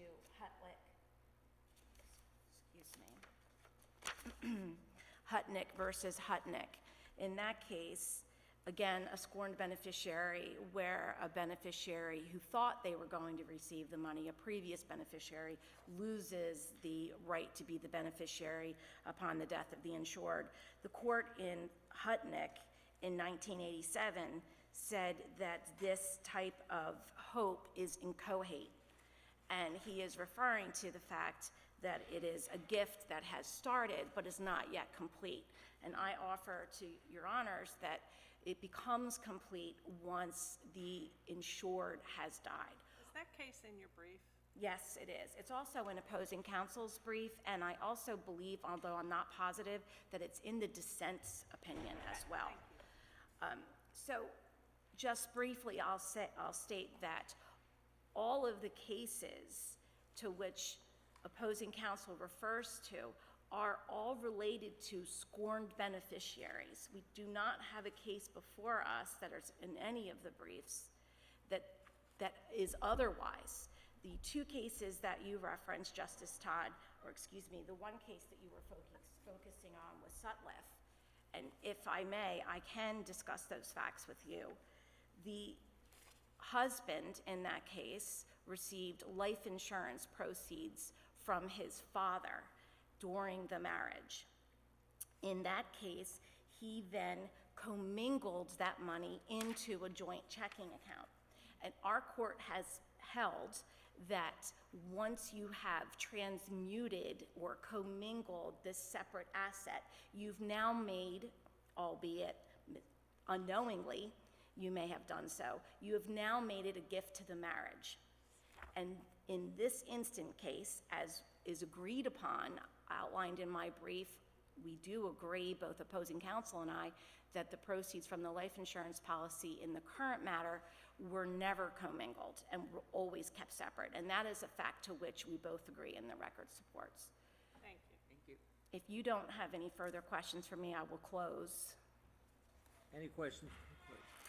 Go ahead and close and We would seek, summarize. we would seek that your honors find that the life insurance proceeds in this matter are a gift, that the voluntary transfer of property without compensation is the assignment of a beneficiary to the life insurance policy here. Again, the clients in this case, husband and wife, did not participate financially in contributing to the premiums of the life insurance policy, which is another a case that we have in Rohrer versus Rohrer, a Pennsylvania case, where that then became a marital asset because marital funds were used for the life insurance premiums. I would ask that the court find that the life insurance proceeds in this case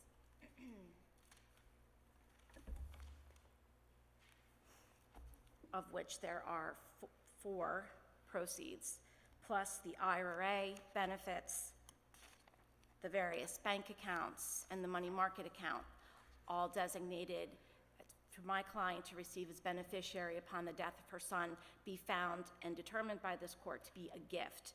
And with that, I conclude. I did have one last question. Sure. Could you just briefly address your opposing counsel's argument that because the life insurance policy designation was revocable in some sense, or I don't know if you call it revocable, but could be changed, is that a factor that we should consider here in determining whether it's a gift? I don't believe that it is, because once he passes away, then it becomes a non-revocable issue. I mean, it is a right whether it's through a will or a life insurance policy, to change the beneficiaries that you've designated to receive your items. Once, Anything further? Thank you very much, Mrs. Mercando. Mr. Rall, difficult case that you argued well. Thank you. Thank you, I appreciate it. Thank you, Your Honor.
Section 2210 of the Probate, Estate, and Fiduciary Code, a surviving spouse must elect to take or to not take her elective share of a decedent's estate within 6 months of the decedent's death or when the will is admitted to probate, whichever is later. In this case, the decedent's widow filed a timely election to take against the estate, and then approximately 4 years later filed a petition to revoke the election to take against the estate. We granted review to consider whether a surviving spouse may revoke her election to take against the estate beyond the 6-month period in which she must take or not take her elective share. So, Mr. Hall, again, if that's pretty correct, feel free to go forward, and if that's not correct, feel free to fix it. May it please the court, I think that was a nice recitation of the factual and procedural history of the case. I wrote it personally on Sunday night, so thank you. You are so welcome. And I appreciate the humor. We were just joking about we're hoping the pirate ships don't come. So thank you for that. It's our position that all elections, including any changes in the election, must be made within the 6-month statutory time period unless the Orphans Court grants a motion on good cause shown that the deadline can be extended. And that's what the statute provides for. The general rule we submit should apply no matter how hard the decision is in a particular case may seem to be. And under the facts here, I don't think it's very difficult to see why the revocation or change in elections should not have been made, because we have an utter lack of what I would call due diligence. And the question that we put before you is very, very pretty narrow. But the record is abundantly clear, and I think is made evident by the Orphans Court question of Arlene during the trial, that as a result of her suspicion of there being other assets during the time period, what did she do? And her answer, and this is at the record at page 272A, I didn't really do anything. That is not due diligence. We have zero due diligence here.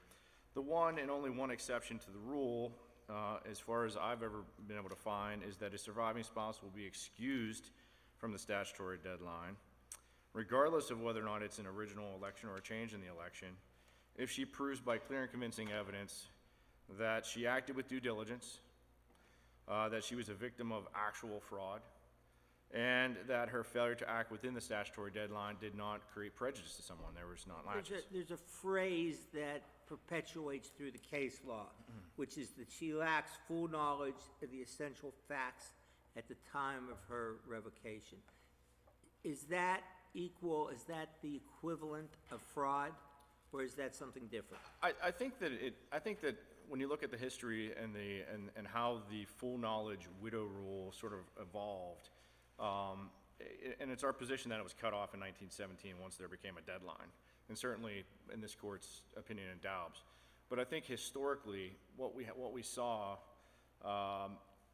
is that you would have the parlor, people at the house in the parlor with the widow exercising coercion to get her to sign, and she doesn't know, okay, and there was no deadline. That's where these cases came from.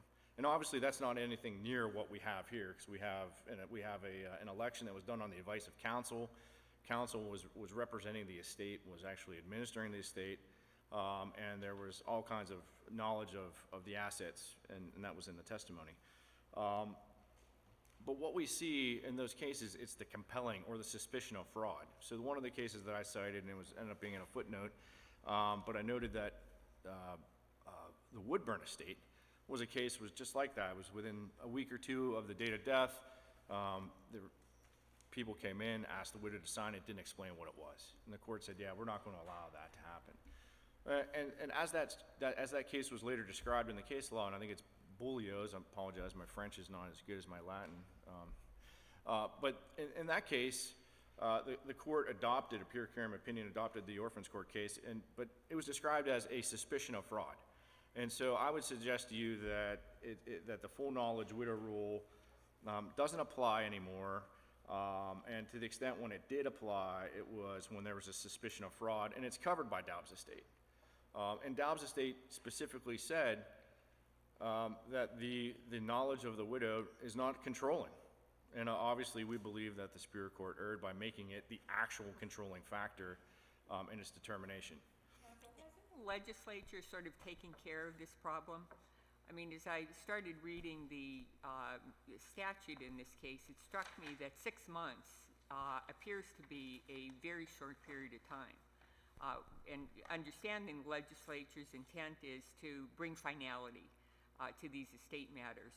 But the legislature, recognizing that for some people 6 months may not be enough time, they provided the opportunity within that 6-month period for a beneficiary to go to the court and say, for example, this is really complicated. I haven't had sufficient time to determine what the assets of the estate are so that I can make an intelligent election, at which point in time the court could set a new date for the beneficiary to make an election. Am I understanding how this statute is intended to work? Yes, that's exactly how it works, and we think that, essentially, that is a procedural protection that was in place that would have allowed Arlene to make a more informed decision if she wanted to, but she didn't take that route.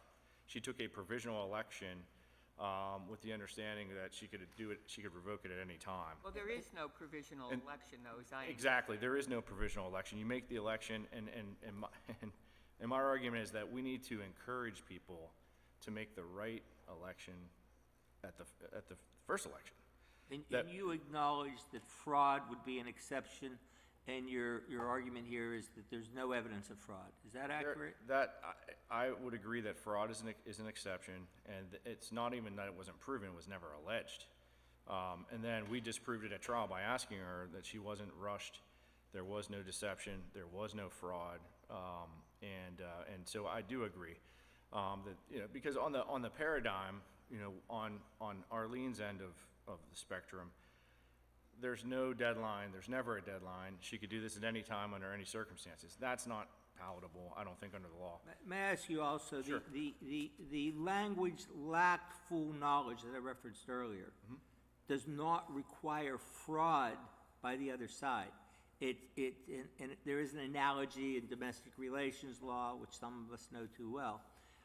It's merely and I think the testimony from wife here husband was very secretive with his assets, and therefore she just didn't know, and that was the reason for the protective election, putting aside whether she can revoke it. But that's different than fraud, a lack of full knowledge. Is that the standard read to me like old paternalistic language to protect the little lady, which again is from a bygone era, I think, and I wondered whether we should do away with it. So I'm interested in your thoughts. I actually do think that we should get rid of the full knowledge rule. I mean, if you're asking me, and I do appreciate it, because honestly, because I've run this around the rabbit hole a few times, as you may imagine. all the full knowledge rule is going to do is going to create controversy and create sort of the opposite of what the statute does, which is to promote finality in estates. And allowing someone to come to court and ask for more time or different circumstances for which to make their election is protective. And I think that the legislature actually adopt Daubs by adding the language to take or not to take. And so Daubs is in there, and then they didn't put a fraud exception in. But I think that we're here in equity, and I'm not going to be the first person to come up in an equitable argument and say fraud's not a defense. I can't do that. But full knowledge... I mean, that would be consistent that every waiver of sorts has to be a full and knowing waiver. Right.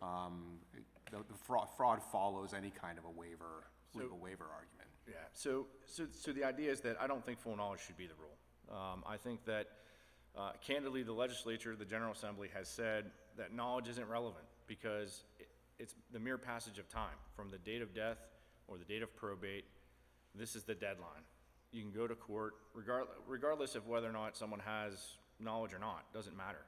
Well, and I'm helping. But if they're actively... But the legislature has said, know what you're doing or ask for an extension of time if you need to look longer. So they have protected you. They have protected. And and again, as I said earlier, you don't have to protect the little lady. She's capable of taking care of herself in 2022, thank goodness. Yes, and I 100% agree with you, and I think that that following the statute is the way to go here. I'm not saying Dobbs is overruled or Dobbs is obsolete or gone, because the concepts are still good, but I think they're codified in the statute, in the language, in the plain language of the statute. And the Superior Court candidly, erred when it said that, although I kept talking about a statutory deadline and a statute and a statute and a statute, that there is no statute because on the revocation. And I think that to take or not to take covers both elections, and a revocation is nothing but a fancy word for change, which the court even noted in Solomon's estate that they called it a change. It's just a change, it's a new election. And we have one timely election and we have one very untimely election. And so, with that, I'll conclude my argument. Thank you. Any other questions? Well said. Any questions? Okay, thank you. Thank you, Your Honors.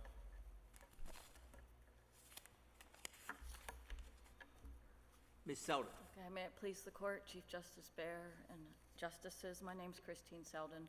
I represent Arlene Jabbour and Terry Vargo as co-executives. Obviously, we disagree with the interpretation of 2210. If you look at the case law, all that have been cited in the brief by Maura and by us, all of those cases... Would you pull the mic a little closer? Okay. We're old. Thank you very much. Well, I speak only for myself. Okay. My apologies to my colleagues. Each and every one of those cases only deals with the first step, whether that spouse took an election or if they came in years later and decided to change their mind. In this case, because of the tight 6-month rules, the election was filed to protect and stay that statute while the assets were marshaled or reviewed. And if you can see from this case, it was on appeal and 2 other matters in 2016 and 2017. But if you needed more time, counsel, why not just file to extend as the law allows? It does allow that, but I think in practice, when you refer to the rule of 5.4 through revocation and vacating, and then it also discusses the extension of time. And this is actually the only rule we were able to find. This is a rule of Orphans Court that specifically notes revocation and vacating or extension of time. When you go to 5.4b, it says, a petition for the extension of the time in which the surviving spouse may file an election to take against the will and other conveyances shall be filed prior to that expiration of 6 months. So in its own rules of procedure, it appears that the Orphans Court envisions that rule for that 6-month time limitation only requires the filing for an extension, whether you're going to elect. That may be, and I don't have the rule in front of me to read and think about, et cetera, because the normal course is if you're going to take under the will, you file nothing. You only, notwithstanding the law or the rules, in the real world, to take under the will, you file nothing. You file if you want to take against the will, which is the less typical course. Isn't that accurate? I believe it is, Your Honor.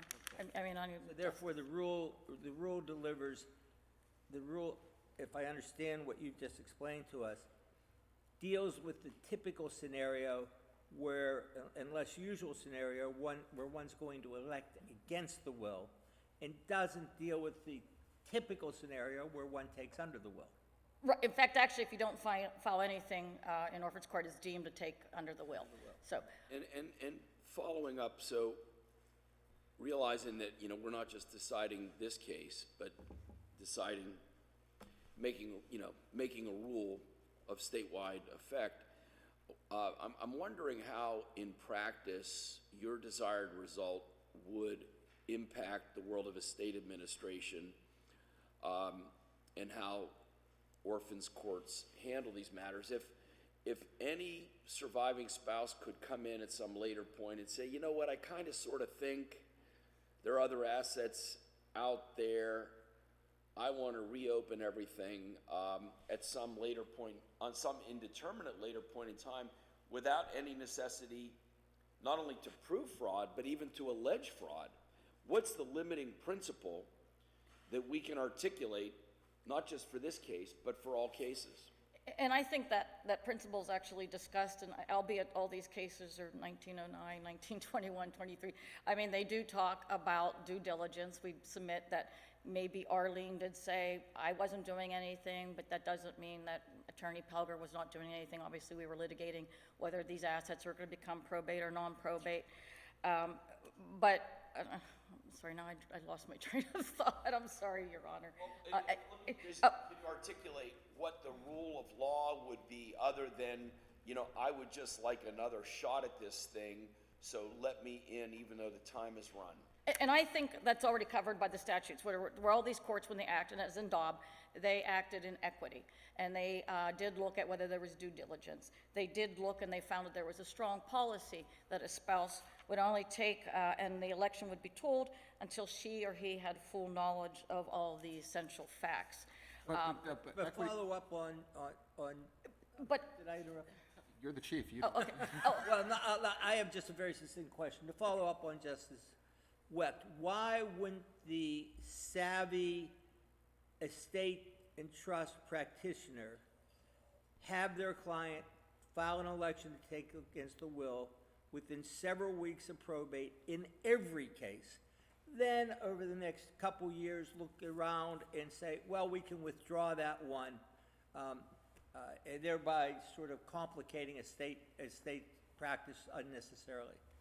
Right, and I actually think, again, like that's all addressed where, like in I think it's Powell, or no, I'm sorry, it's not Powell, it is in Freer Estate. There was a 17-year gap, and there was a discussion of whether the spouse came in under a whim or not. So these court cases do discuss on if there's prejudice. So I think that the prejudice component of an equitable court here can address any issues or concerns of somebody coming in way after the fact. Talk about a whim, that seems subject to completely and wildly unpredictable results. If you convince an orphans court judge in this county that, you know, to be quaint like these old cases, the little lady really needed more, you know, it just seems like a bygone era, like a world gone by, that we would expect a court of equity to step in and help the poor widow who when we have a statute that allows these time periods and manifests the legislative policy to get these things done so that estates can go into administration and people can go on with their lives, you seem to want us to go back to an era where judges can just employ this freewheeling sense of equity to help the poor benighted spouse. I don't, and I don't think that, I know Mr. Hall said that he believes that the statute was enacted in response to Dobb. I do not believe that. If you go back, there were 5 different statutes that have been adopted throughout these years. In addition to shortening the timeline, it also got rid of certain notice requirements in the old days. If you were going to elect against the will, you had to file it with Recorder of Deeds, you had to index it properly, and so that has all been rid of.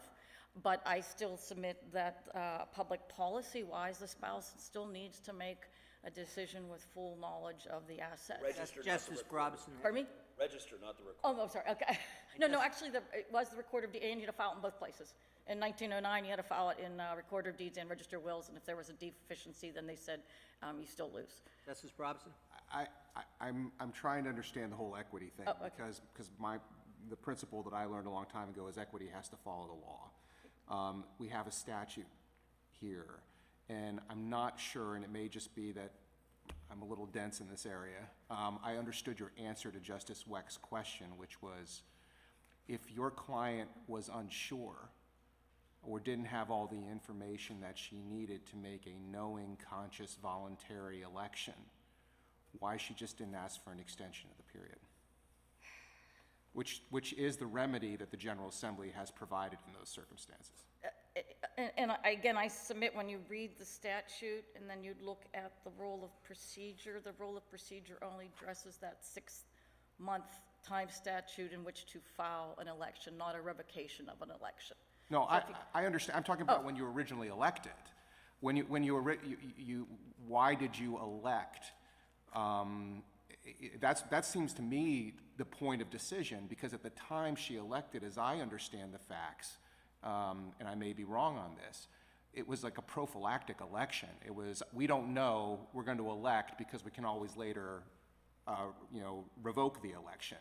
I think the decision point under the statute should have been, don't elect, ask for an extension.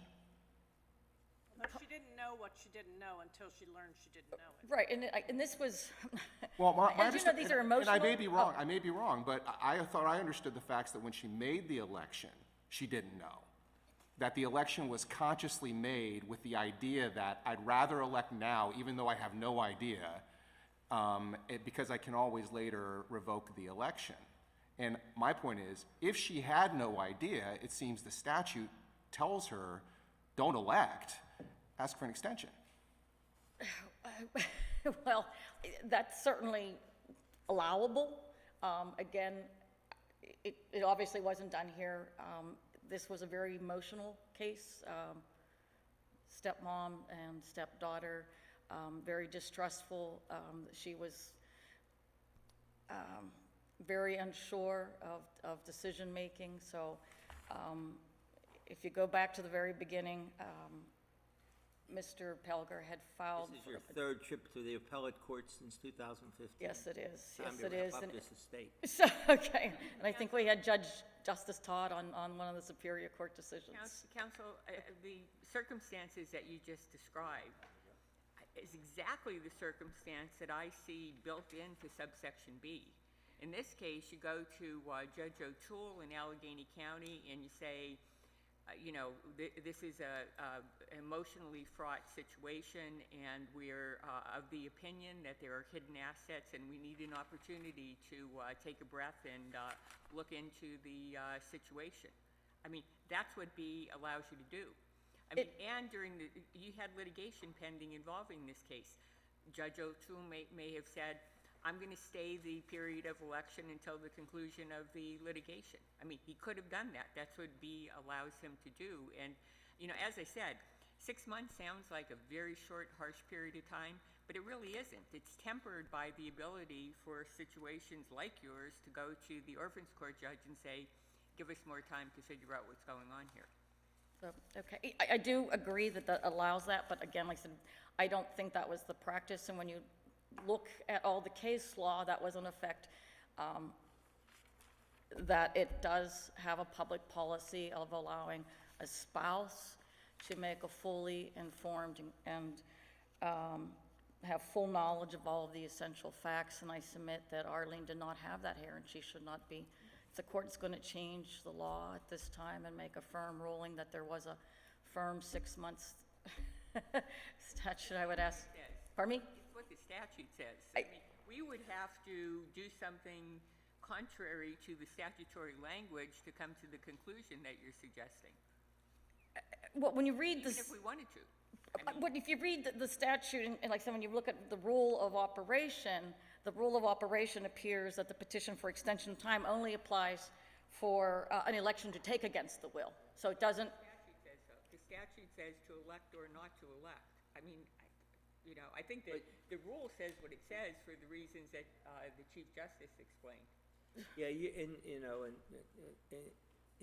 the statute is not honored in the sense that we don't require, and that's why we're here. Statutes require interpretation.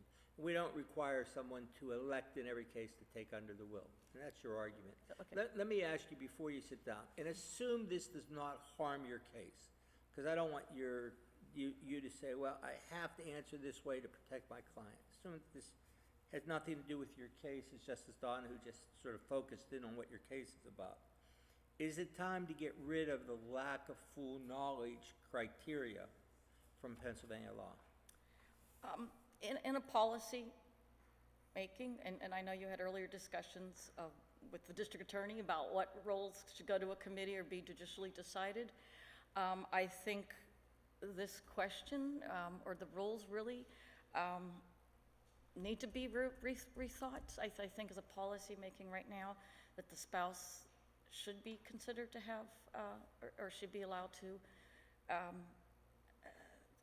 have an equitable remedy if she doesn't know and have full knowledge. And I submit now, even in this day and age, the ability to commit or hide assets is probably even easier than it was in the old days, especially with cryptocurrency and offshore banks and things like that. So, right, correct, yeah. I mean, whoever the surviving spouse would be. How late is too late? How long is too long? And I well, actually, it was only, you're right, but they didn't raise it for 3.5 years. So they came in late complaining that it wasn't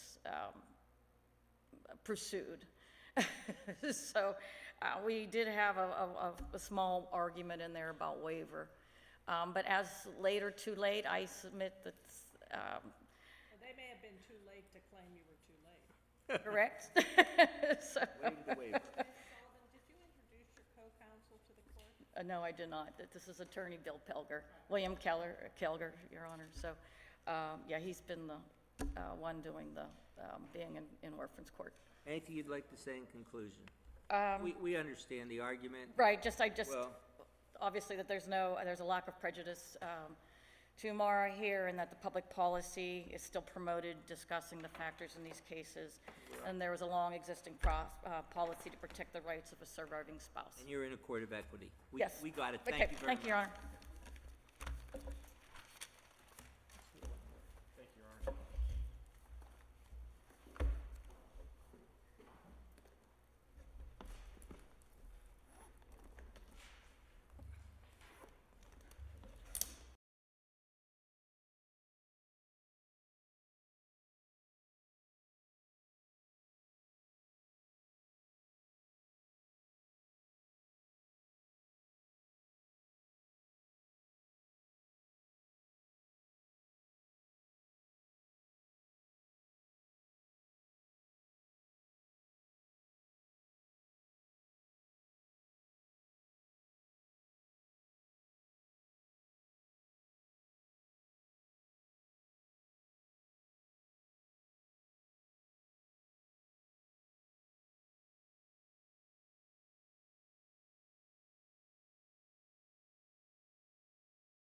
Interesting case concerns the disapproval of a private criminal complaint related to the alleged parental kidnapping of 2 minor children.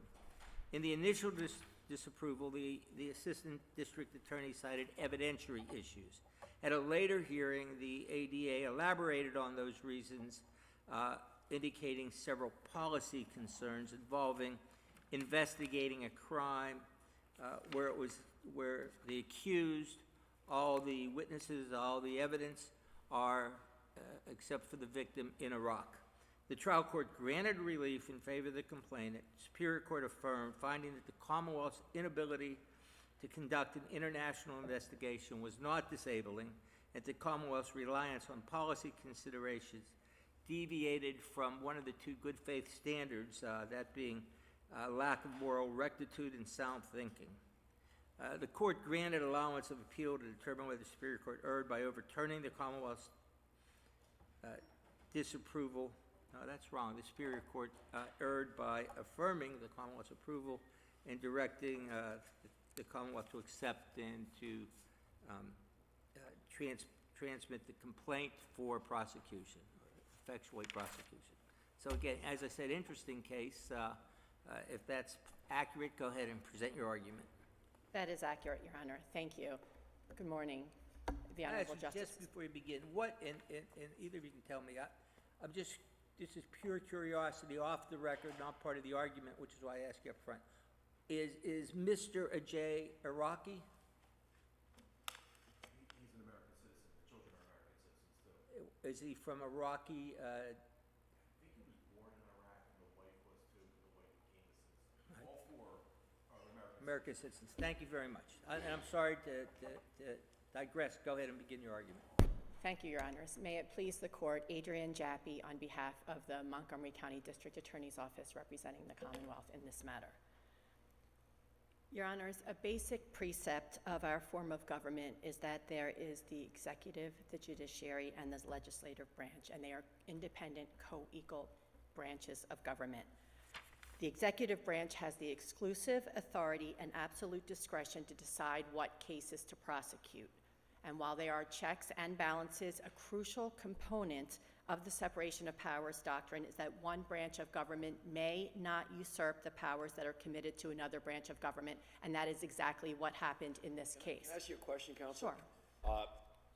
There's a lot of force to that argument, and assuming arguendo that you're right, isn't the statute itself unconstitutional? In other words, under what possible circumstances would it ever be appropriate, under your reasoning, for any court to use its 1409 power to order a private prosecutor to supplant your boss's elected position? And if that's the case, how can the legislature pass this? How can this be constitutional? You see my point? I do, Your Honors. Well, it's an extremely rare situation in which the judicial branch or another branch of government can second-guess the prosecutor's discretion in this, because this court has described the prosecutor's discretion as unilateral, tremendous, and adjectives such as that. Rule 506 of the Pennsylvania Rules of Criminal Procedure provides a mechanism whereby, in a very narrow context, the judicial branch can look into, I don't want to say second guess, but they can oversee or provide a checks and balancing on the prosecutor's discretion in initiating prosecutions. But that is only in the context of private criminal complaints. And in this situation, if an affiant or a civilian submits a private criminal complaint and the Commonwealth disapproves the criminal complaint, then pursuant to Rule 506 of the Rules of Criminal Procedure, the civilian who initiated the private criminal complaint can take it to the trial court for review. And that can be either a de novo review or an abuse of discretion. And I understand all that. And my question is, assuming you're right, that in this case, the court has no business saying, Montco DA, you have to prosecute this, Iraqi custody dispute that's an ICC, and what's the difference between somebody coming to the Montco Common Pleas Court and saying the DA is wrong not to prosecute this burglary or this assault, appoint a private what's the legal standard that we should craft for governing not just this case, because we're not just deciding a case for international custody disputes, right? What's the rule of law that you would like us to articulate, or is your argument that the statute's unconstitutional, this violates separation of powers, and this whole thing needs to come down? Well, I'd like to make such an argument, however, that hasn't been briefed. We didn't raise that in the courts below, so I would submit now I'd be precluded from raising a constitutional argument as to that statute. But in general, the reason why I would submit that the judicial branch can, to a limited extent, in a circumstance in which a private criminal complaint is filed, the reason why that can be done there is because when a regular complaint is filed through the district attorney's office, it's the actual district attorney itself who is exercising its almost unfettered discretion in that regard. So I guess it's a slightly lesser standard. See if I can clarify Justice Weck's question, although I think it was clear, but I have the same question. I mean, in this case, the Superior Court found that the district attorney deviated from moral rectitude or sound thinking. I don't know what that means. Justice Cappy in Commonwealth Brown would have said the court would have to find that there was a dishonest or corrupt purpose on the part of the district attorney in refusing to prosecute. Do you think either one of these standards are the correct standard? Yes, Your Honor. I think Justice Cappy's standard is in fact the correct standard, not Justice Nigro's standard. And if I can just back up for 1 minute before I answer your question, when there are legal reasons involved in the declination of a private criminal complaint along with policy determinations, then the trial court is to, the trial court is to use an abuse of discretion standard. So the executive branch has significant discretion in that regard. The only way the trial court can find that the district attorney abused its discretion is if there was bad faith involved.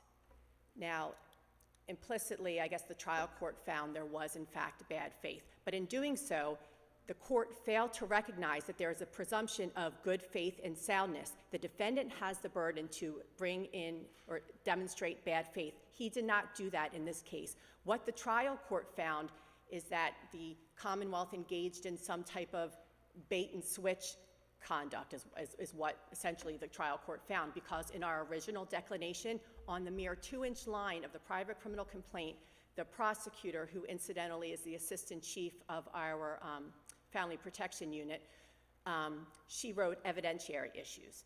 So the court took issue with that. But she wrote evidentiary issues. It's not mutually exclusive with policy issues. Several weeks later, when she went in for the hearing, as most prosecutors do when they do an answer, they went in for the hearing, she expounded upon the reasons. There was no nefarious conduct here. There was no baiting and switching. And in terms of the bad faith, the Superior Court actually found that the Commonwealth did in fact engage in bad faith in pursuing the policy reasons, the 3 or 4 policy reasons we set forth. And in doing so— Can I interrupt for a second? Yes, Your Honor. Because I think Justice Weck's questions about 1409 are very interesting, because I don't think any of the parties really briefed it. And I read it, and I had a hard time understanding what it means. I had always understood that there was no private prosecutor, independent prosecutor authority in Pennsylvania. Maybe 1409 provides it. But I'm trying to, there's a legion of cases that I read here where courts have ordered, contrary to your principle, which I think is a very good principle, have ordered DAs to prosecute private criminal complaints. I question whether that's enforceable. Maybe it is, maybe it isn't. But maybe we should look at this differently. Should we look at the rule of criminal procedure vis-a-vis the DA as more of a gatekeeper function, where the DA is not serving as prosecutor, but simply the gate to get into the criminal justice proceeding? And the court can certainly, on a review, overturn that decision if it violated whatever the standard review is applicable and open up the gate into the court system. And then maybe if the DA says, I'm still not prosecuting it, at least the criminal court is open to a private prosecutor. That wouldn't interfere with the district attorney's prosecutorial discretion, correct? Well, if the court is ultimately saying, okay, you don't have to prosecute it, but another agency or entity does, then— Well, the court's saying we can't force you to prosecute it, but if you don't prosecute it, the private criminal complainants lawyer has to have that ability. You got to step out of the way. Well, we can give cases, for instance, to the Attorney General's office if there is a conflict of interest. I'm not talking about the Attorney General. But ultimately, the district attorney is the executive branch for initiating prosecution. So I don't know how the court can say, okay, someone else prosecutes the case when the executive branch is saying this is not a prosecutable case. Well, then then the problem is with your argument, there's no teeth to the private criminal complaint situation. You can always deny it. And then there's really no way, because we could, if you adopt your principle, that's a matter of prosecutorial discretion ultimately to file charges, then we could overturn till the cows come home a private criminal complaint determination, and it still wouldn't, there'd be no private criminal complaint ever, because we can't force you to file. Isn't your answer that if you lose today, as chagrined as you are, you must prosecute because the court told you to? No, Your Honor. I believe if we are ordered to prosecute today, if this court affirms the lower courts, then we would essentially be in an ethical conundrum, because we already certified on the record and in our filings that we do not believe that we can ethically prosecute this case. So I don't know what would happen. Honestly, we can't be forced, this woman is in Iraq, we can't be forced to extradite her. I don't know if perhaps Well, but that's not the scenario. The scenario would be, wouldn't it, that the court would appoint private counsel, in effect that person's deputized, and then that person would be presumably empowered to communicate with law enforcement. Now, I grant you the State Department can do whatever it wants to do, and Baghdad's going to ignore it anyway, no doubt. But the point is that if this is constitutional, and I we'll put that over here for a moment, then whether it's fictional or not, the court, in theory, has the authority to take Attorney Smith or Attorney Jones and say, Attorney Smith or Attorney Jones, you are the prosecutor in this case, and then presumably law enforcement, has to work with that person. Well, then what law enforcement? Because if we've already certified that neither our office or our limited resources we have in our detective bureau, which is part of our DA's office, if we've already certified that ethically we don't believe in this prosecution, then is this privately appointed person, whose resources, law enforcement resources, are they to use to investigate and effectuate? The elected DA doesn't work for, obviously, that private prosecutor. It's an interesting question. The detectives who are under that DA, that's an interesting, I don't know, it's an interesting question. And Justice Weck's argument, I think, would be that if we wound to that notwithstanding your ethical duty, some private private lawyer would be an ADA for that, pro tem for that case, with all of the resources of any ADA. And I know that would be very distasteful to you. But how? Yeah, I'm sorry, I'm thinking out loud. How is that possible? I just don't know how that's possible for our district attorney to be able to,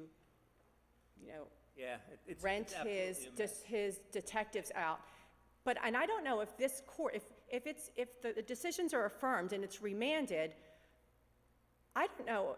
I think it would be up to the Commonwealth to appoint a special prosecutor. I'm not, if we... Well, 1409 is horribly written. I don't know if this court is able to do that. Well, I don't think Justice Weck was suggesting this court. I think he was suggesting a court. 1409 talks about taking a private attorney who it almost seems like was hired by the district attorney. It's a very oddly worded statute, but I'm trying to figure out a way to get around it, because there are cases where this court, or the Superior Court more importantly, have actually ordered a district attorney to prosecute. But I've never seen a case that I haven't found where the district attorney said, oh, well, I'm not doing it anyway, such that this court at one point in time ordered the General Assembly to fully fund a unified judiciary. And that order was pending for a long time, and we finally gave up the ghost.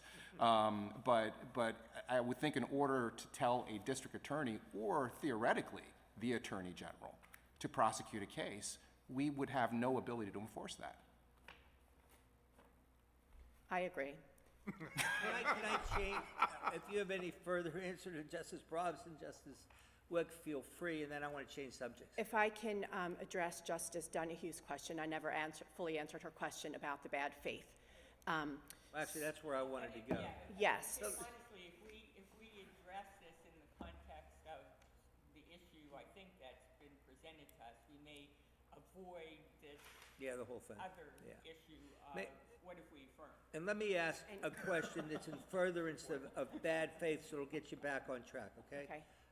The reason we took this case, at least in part, is that there was a 3-3 plurality with 2 opinions, and the law got confused. So I do think that we need, in this case, to straighten out the Chief Justice Cappy, Justice Nigro competing definitions of good faith, bad faith, as Justice Donahue pointed out to you, and you did answer that. There's also a confusing dichotomy, different dichotomy that came out of these old cases, which is the idea that we can plainly determine a question of law from a question of fact, and we apply different standards of review to those two as we review the reasonableness of what a district attorney wants to do. And my question, again, I think we have your answer. You want Justice Cappy on good faith, bad faith, that definition. And if I can expound upon that. And you can expound on that. And then the second thing I'd like you to talk about is whether we should simplify review by having one standard which the district attorney applies in determining whether it's going to prosecute a criminal complaint. Okay. But you can do good faith, bad faith Okay. first. That's an important component Sure. of the case. Good faith, bad faith. Well, as Your Honor mentioned, the definition of bad faith adopted by the Superior Court here was that the Commonwealth, in setting forth its policy reasons, and I quote, deviated from the moral rectitude and sound thinking. While I still don't know what that means, it sounds extremely harsh, and I was taken aback and flummoxed when I read that language. I didn't come into this case till the Superior Court level, and when I read that, I was like, oh my gosh, what did we do in this case? So then I went back and looked at everything. They were just kidding. And it was nothing nefarious. It was no baiting and switching. And in fact, in this case, we have one detective in our private criminal complaint unit who usually gives the complaint for review to our chief of pretrials. But in this case, he gave it to the assistant chief of the family protection unit because she had been dealing with the attorney on this case for weeks and months before. So that's why he gave it to her. She put her evidentiary issues in there, expounded upon it later. There was nothing nefarious about that. I don't know how many times I can say that. But in terms of the bad faith, Your Honor, the reason why I would, and I think this court does need to clear up the discrepancy between the two different standards. It's been about 30 years or so since the Brown case. This court hasn't, I don't believe this court has delved into it since then, although the Superior Court has, and the Superior Court has adopted the definition by Justice Cappy. And in fact, that's another reason why the Superior Court erred in this case, because they were bound by another panel of this court to accept Justice Cappy's decision, which is a heck of a lot more innocuous than the definition set forth by Justice Nigro. And Justice Cappy's definition is, bad faith is shown where the action under review, and I quote, was undertaken with a dishonest or corrupt purpose.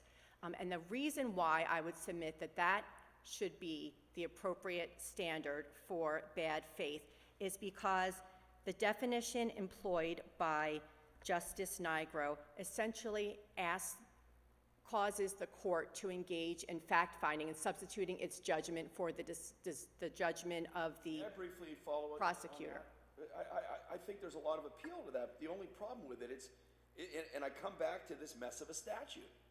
And why I asked you about separation of powers a priori, because the statute doesn't, your argument, though reasonable, and like Justice Cappy's opinion, is non-textual. What do I mean by that? Here's what the statute says, quote, if the court shall be of the opinion that it is a proper case for a criminal proceeding, et cetera, et cetera. So if Judge Tilson thought it was a proper case under the statute, then there goes the private prosecution. Now, does that seem absurd? Well, yeah, but that's what the General Assembly put in the law, which brings me back to my initial question, which you've already answered, so I just will shut up. What statute was that, Your Honor? 1409. Okay. 16 PS 1409. Do you want to change seats?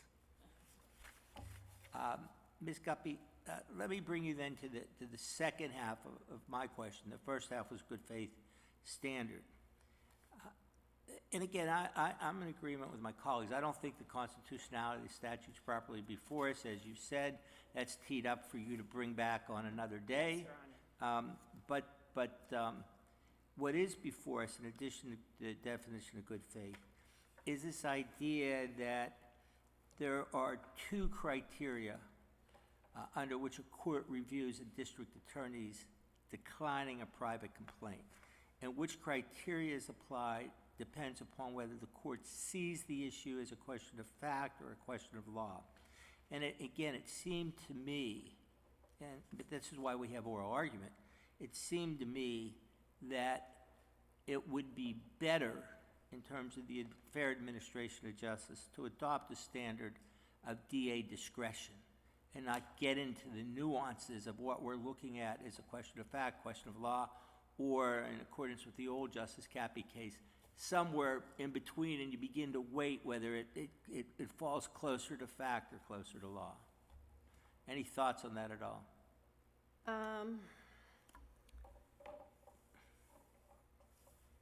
In terms of the trial court and how they are to? The trial court, superior court, our court, how the court system, the judicial branch, as you say, reviews the executive branch's decision to not accept a private criminal complaint. What criteria should be used? Well, as of now, if it's strictly legal or evidentiary reasons, then it's de novo, error of law. But if it's a combination or hybrid of policy and legal, or strictly policy, then it's abuse of discretion. And I would submit that it's the abuse of discretion standard that should be employed and was in fact or should have been employed in this case for all of the reasons that we set forth, because we had hybrid legal and policy.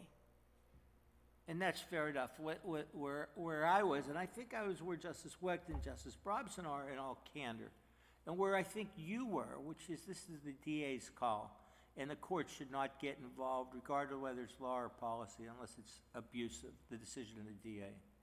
Correct, That's Your not Honor. quite what the law says. It gets into these nuances of, is it law or is it fact? Counsel, is a determination of bad faith a question of law or a question of fact?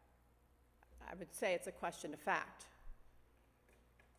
I'd say it's a mix. I'd say it could be a hybrid, though. Well, can I get more granular? Let's assume we're reviewing on abuse of discretion the policy decision. Don't we need to know why the policy exists? And I'm specifically interested in this blanket policy that the Montgomery County DA's office has against private criminal complaints for felonies. How can I, as a judge, review that for an abuse of discretion if there's nothing in the record that tells me? It certainly isn't in the rule of criminal procedure that bars felony private criminal complaints. How do I know how to review that blanket prohibition? Initially, I want to say it's in the prosecutor's discretion as to what policy reasons we have for denying or approving private criminal complaints. One of our policy reasons, one of our policies is we don't approve private criminal complaints for felonies, and I believe other district attorneys' offices have that as well. I know Philadelphia has that, and I have a case that wasn't in my brief, but it was in Ray, private criminal complaint of Owens versus Coker. It's 810 Atlantic 2nd, 172.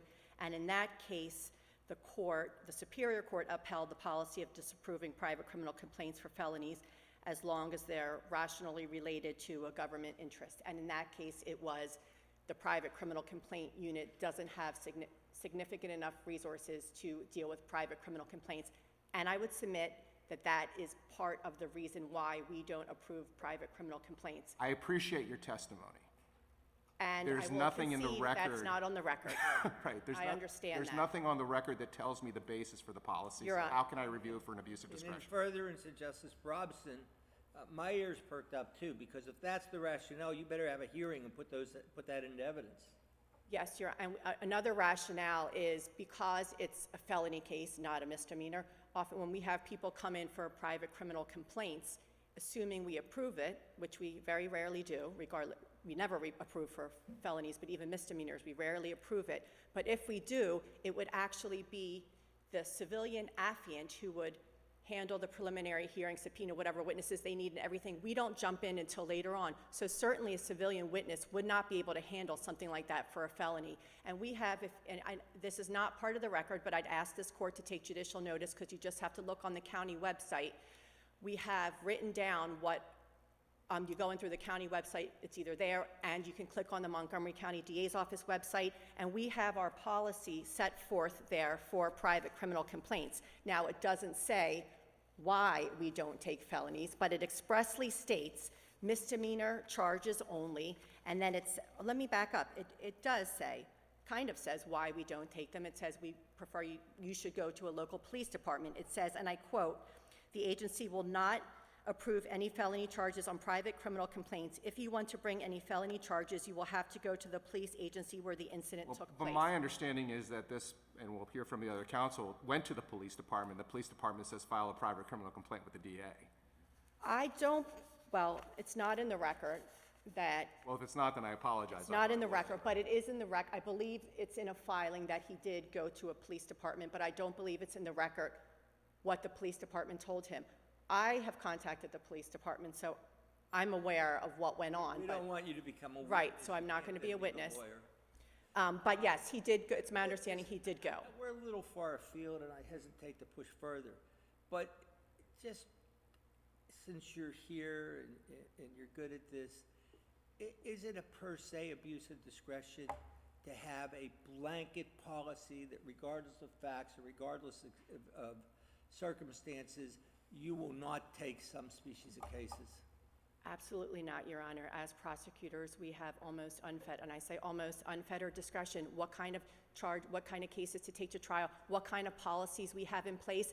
And in terms of these policies, that wasn't the only reason why we denied the private criminal complaint. That's the only one that's a per se policy. The other policies we have are not necessarily per se policies. They're things we exercise caution with. You recognize, again, I'm not saying what you're saying is unreasonable, but you do recognize that you are advancing two not entirely consistent arguments. In other words, you're saying we have unfettered discretion, which is not inconsistent with my separation of powers point made at the beginning.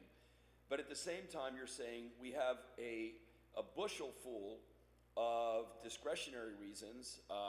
We can't prosecute in Iraq, we don't have evidence, blah, blah, blah, blah, blah. And so I suppose that if we exist in the world of this very curious statute, then you better come to the Common Pleas Court with the latter set of arguments as well, right? Because all the statute requires, if the court shall be of the opinion.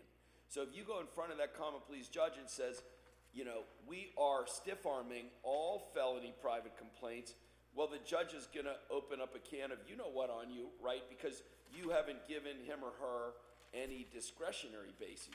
So if the court shall be of the opinion standard means you're going to have to come in front of the Common Pleas judge and say, here's the good reasons why we chose to decline it. Why you shouldn't appoint somebody. Right, Yeah. why you shouldn't appoint somebody. And Your Honor, now we know if we have another hearing and something like this, we'll put more our evidence on the record and the rationale behind our policies. This wasn't done, that wasn't done in this case. Again, the person who did it was the first time she did a private criminal complaint, which supports our argument that there was nothing nefarious or bad faith done on her part.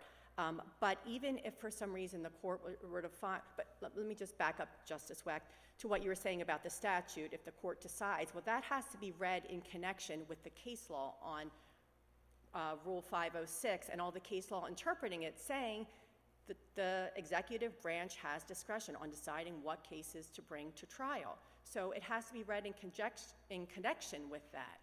Was it your position that the court substituted its judgment in lieu of your declination?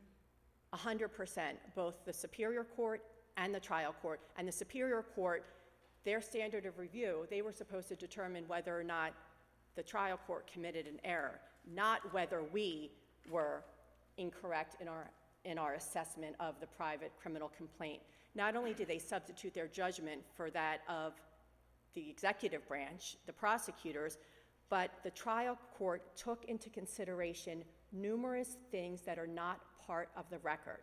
And this is important because when the court conducted its de novo review of the legal issues, which I would submit was error in and of itself because we had combined legal and policy reasons, so it should have been abuse of discretion. But when the court conducted its de novo review, It cited to numerous things from the family law case that are not part of the record. Counsel, I don't understand how you are suggesting we should take judicial notice of what appears on the Montgomery County District Attorney's website, but the trial court couldn't take judicial notice of what appeared in the family court docket. Fair enough, but I will say the felony, our private criminal complaint information on the county website, that's a simple click, whereas not everyone has access to this family matter. Initially, I did not have access to it because I had my secretary call the Prothonotari's office and they said there were, I don't want to say what they said was in this case because it's off the record, so I was not able to look at it or have access to it. It wasn't until a few days ago I went down and talked to someone else that I was able to pull things from the docket.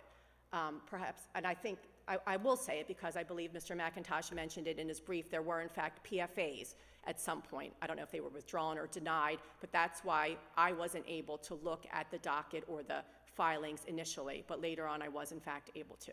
Well, and I think we can take judicial notice of what's in a court docket. But the court is not supposed to consider things outside of the record, and it took into consideration tons of filings, and it used that to support elements of offenses which are not part of the record. That's fair enough. You have a due process right to be confronted with evidence, even if it's comes in through judicial notice. So I think that's fair. Let me ask you, before you sit down, and I went looking for this in my notes. The Office of the Attorney General and the Pennsylvania District Attorneys Association, in amici filings, said that the current framework of raising policy, de novo review, and abuse of discretion for facts was untenable, I think was the word they used. And they said that cases should be prosecuted only when a DA reasonably believes that the charges are supported by probable cause. Is that your position, or do you disagree with your amici? I agree with that, Your Honor, and I think the rules of professional conduct, the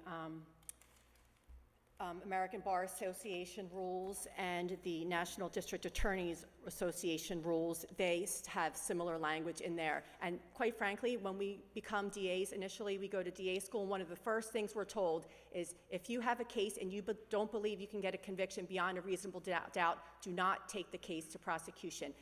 And this question is really for the other side.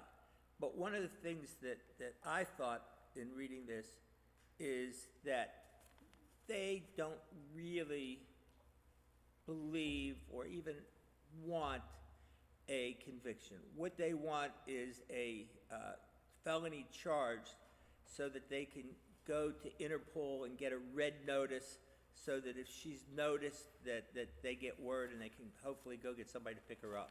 If she steps outside a rock where they can't pick her up. Yes, Your Honor, and the defense is, or not the defense, Mr. McIntosh and his client were candid about that in their filings.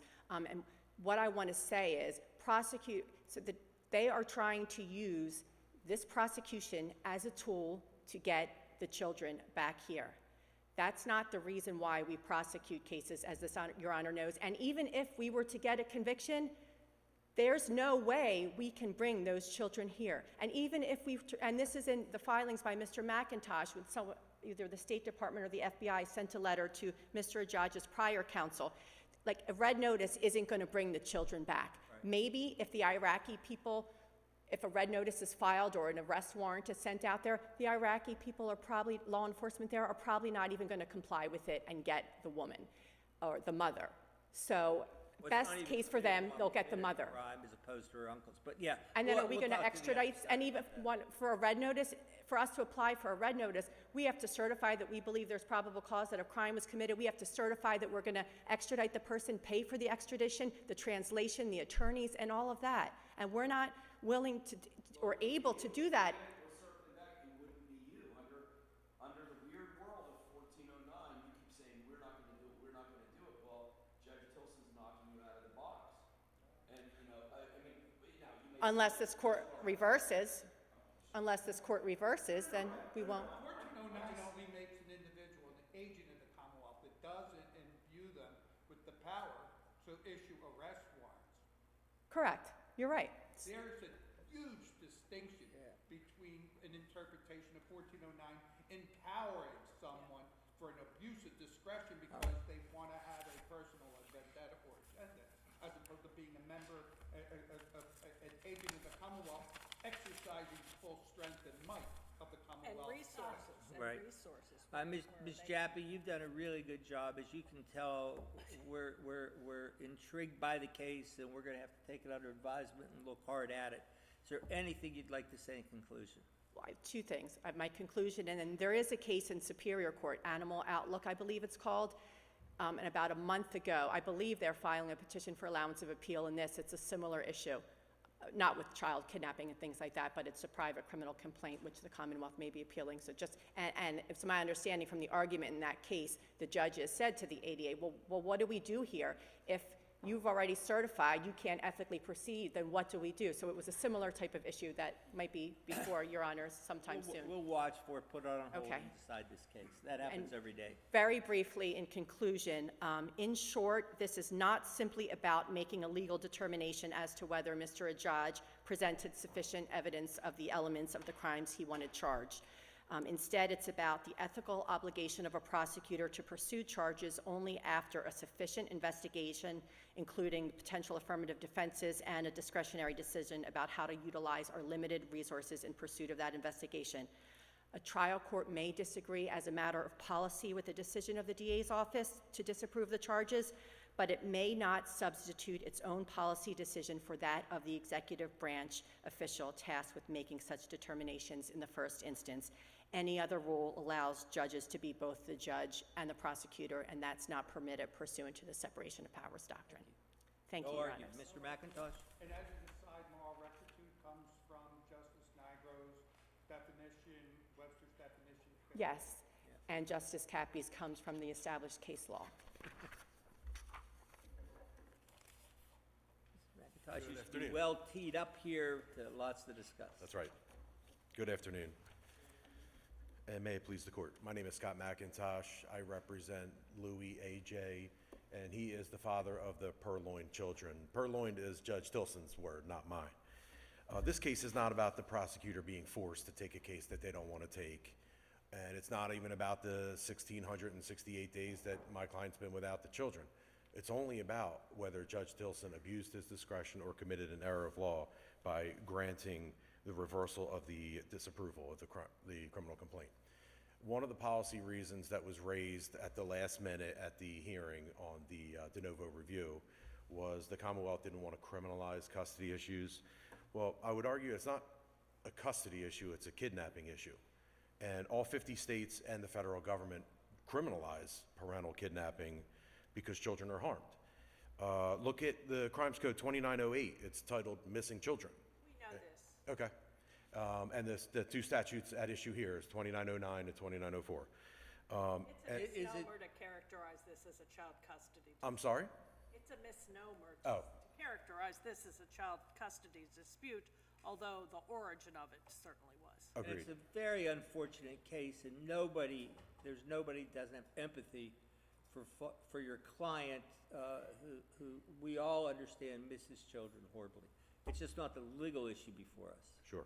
And, It's a policy question. Let me ask you this. yes, sir. From the get-go, this is 2018 Iraq, where ISIS was at its peak power, taking over Mosul, just based upon watching CNN. Could that not also be considered as to their ability of proving this case beyond a reasonable doubt, that our government is despised, that a piece of paper in order, is that not to be considered? Or are we just to look at this myopically? Part of the problem, Justice Doherty, Of is course they don't it is. respect that flag over there. Absolutely. So a custody order from a Pennsylvania judge, They burn it, but go ahead. you're right.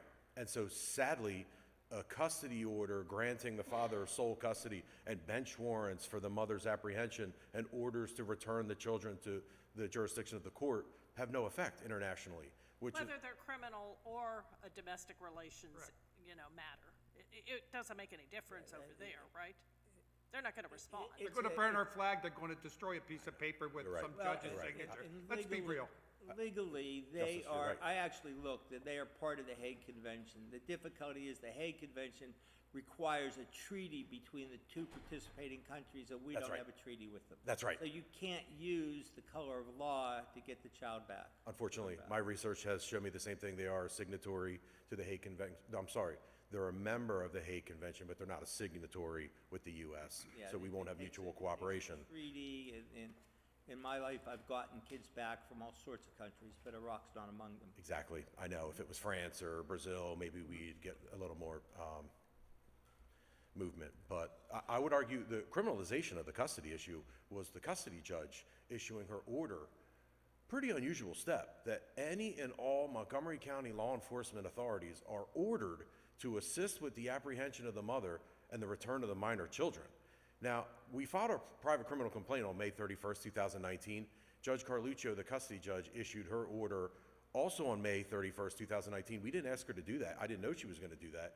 It wasn't docketed till June 4th. So we had already filed our private criminal complaint, and I took that order over to the DA's office, said, now you guys are ordered to assist in the apprehension. I thought it bolstered our private criminal complaint. Well, it goes back to the point Justice Wecht was raising that I was raising, and I think the Chief brought it up as well, is there's an order compelling a law enforcement agency, the district attorney, to act. And they said, nah.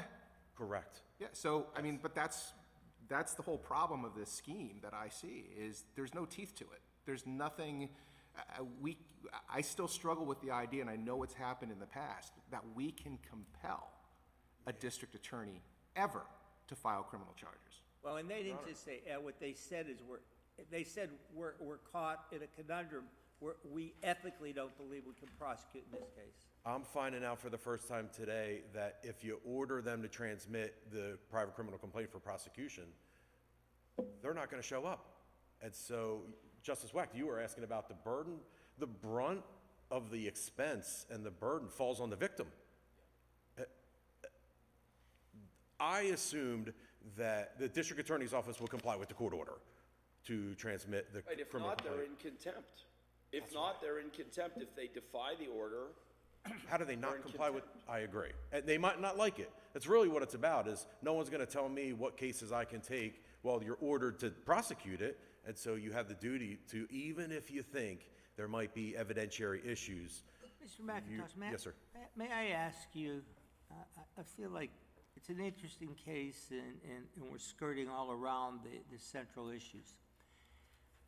As a pragmatic matter, given the facts, there cannot be any prosecution. Isn't that fair? What you really want, and we talked about this with your opposing counsel, is you want a felony warrant so you can get a red notice. Because you really recognize that prosecution is impossible here. You might be able to prosecute in Iraq. Iraq has a justice system. I've dealt with it. You may be able to go hire counsel there and get her and the kids in the court. You may be able to do all of those things in an Iraqi court, and there is such a thing. But here you can't do it. Parental kidnapping is not a crime in Iraq. And so we are stuck with what can we do. Remember, Judge Tilson said he... Custody issues can be tried in an Iraqi court. Sure they can. These are two Iraqi, by nationality, individuals who become American citizens. They're on equal ground. And isn't there some evidence that she's actually in an Iraqi court seeking a custody order, which puts us into the mess of competing orders? Judge Carluccio in the family case ordered her to come forth with evidence, including the Iraqi judge's name and contact information, and no evidence was ever set forth. So we don't really know if there's a conflicting custody orders, granting mother custody there and father custody here. You got a default on that aspect. You effectively got a default on the custody aspect of the case, right? Because mother didn't appear. I think a huge issue in this case, Your Honor, is that mother retained counsel without appearing in court, but retained counsel to argue the custody case and lost. And sole custody was retained with the father, and the custody judge saying, she better come here, and okay, I'm gonna make the father pay for the airfare, and she still didn't show up. And let me follow up, counsel. Putting aside the separation of powers issues I raised, and I guess it wasn't raised here by the DA's office, if 1409 is the law and the judge is of the opinion that the case should go forward, why should it matter to us whether, dad contemplates mom actually being prosecuted, in Montgomery County, or rather contemplates, the FBI having a notice so that if mom makes the mistake of wandering into the green zone, they'll grab her for you. I mean, why should that be a consideration for the common pleas judge or for us? I thought it was really interesting the way Tilson addressed that issue. He said the federal authorities were... Judge Tilson. What did I say? Tilson. Yes, Judge Tilson. Judge Tilson. Go ahead. Okay, yeah, I'm sorry. That he said the federal authorities were blinking red, in his words, with sending signals, and then that Mr. AJ was caught in a game of governmental table tennis where he's the ball, or more appropriately, he's the buck being passed between the governmental strata. And so, remember, the FBI agent told him, why don't you go to the DA's office, have them issue a warrant for her arrest, then call us back, and then we'll get involved and we'll help with the red notice. So you're right. The red notice is really the only mechanism we have to get international law enforcement cooperation. So is it an want. abuse of my- discretion for a district attorney to refuse to accept a private criminal complaint when the ultimate goal of the private criminal complaint isn't actually securing a conviction? Is it an abuse of discretion? Right.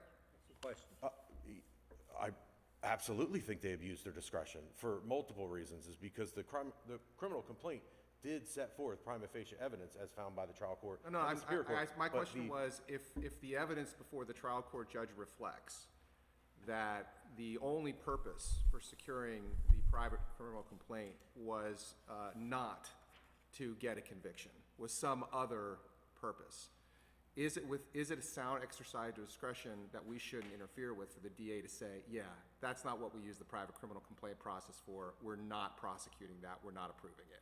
The judge, lower court trial judge, found that it was an abuse of discretion because of the blanket policy and No, the I'm asking you a different question. Yeah, I'm asking you if the motivation and the purpose behind the filing of a private criminal complaint is something other than to secure a conviction, is it within the sound exercise of discretion that we shouldn't interfere with for a DA to say, I'm disapproving it for that reason and that reason alone? We don't use our criminal justice system as a tool other than to secure a conviction. Of course, I understand what you're saying.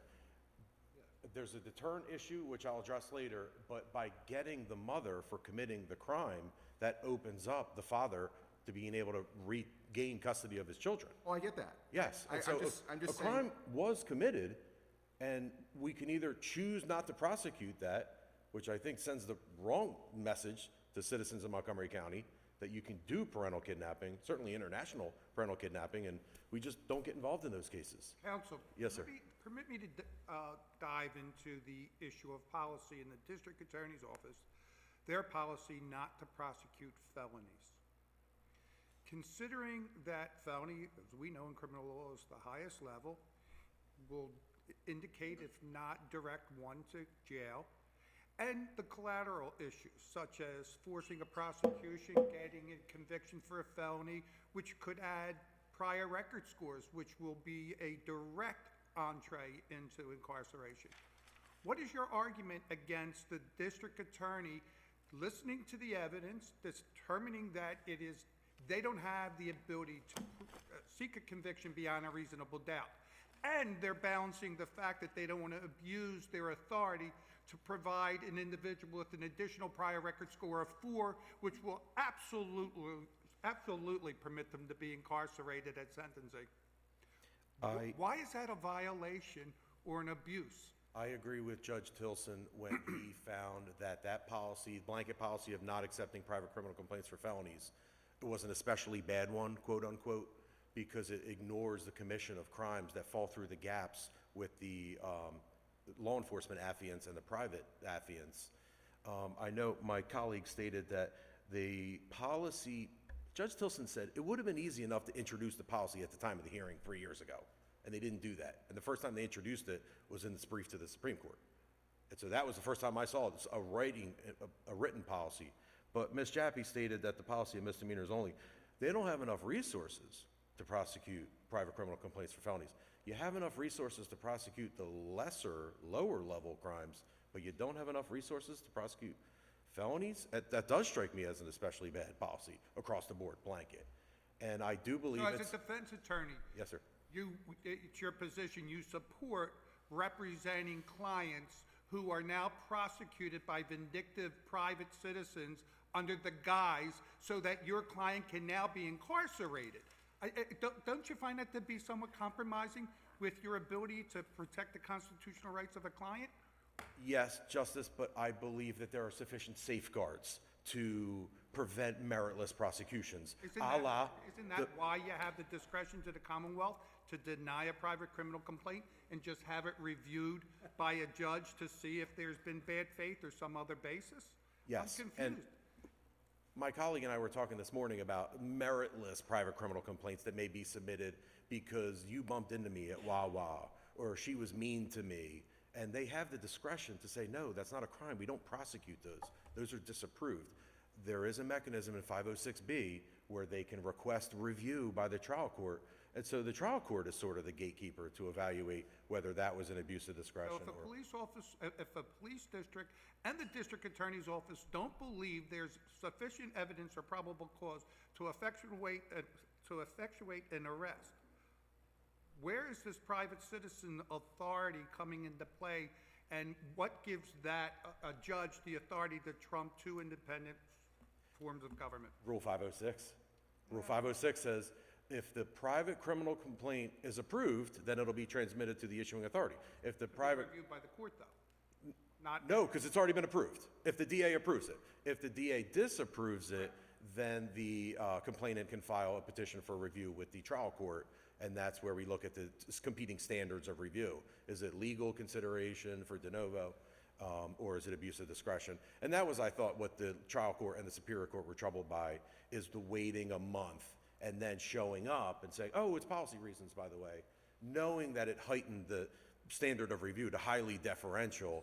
I know... But you say they waited a month. Yes, Judge. I mean, they filed their response, which they're not required to do, within a reasonable period of time after the petition was filed. Well, how is that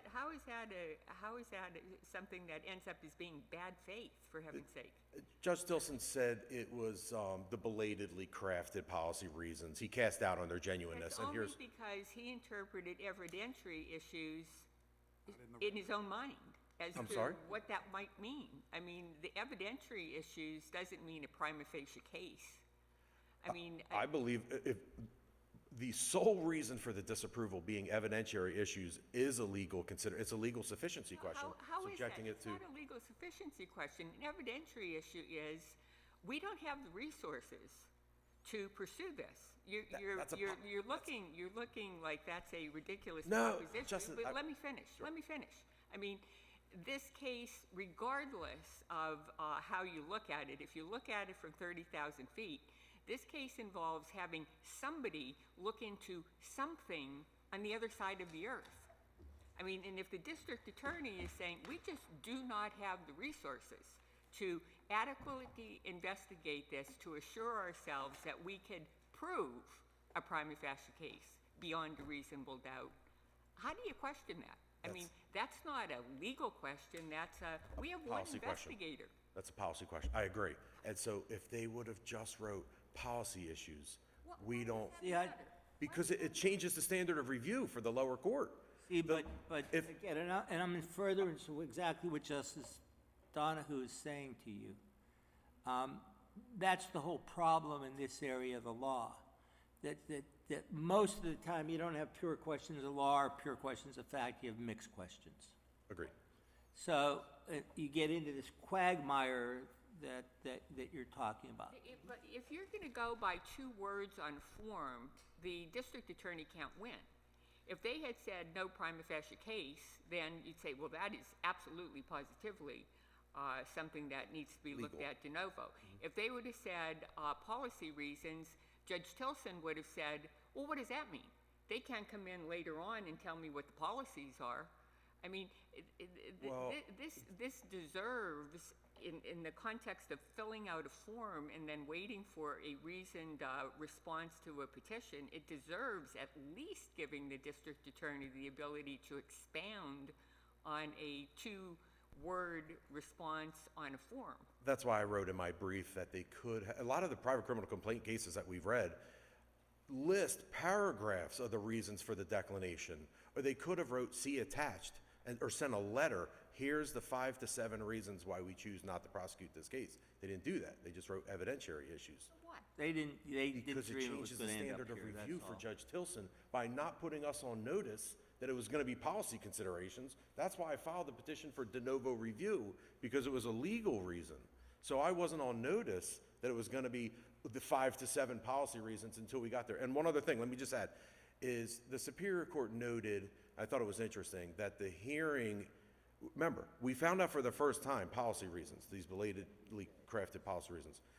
The hearing ended at 11:10, and then at 12:14, they filed their answer detailing all the policy reasons that we were just found out about. And so I thought it was a fairness issue. Before you sit down, 2 very pointed questions that I think you can answer in less than 15 seconds each. Justice Nigro, Chief Justice Cappy's definition of good faith.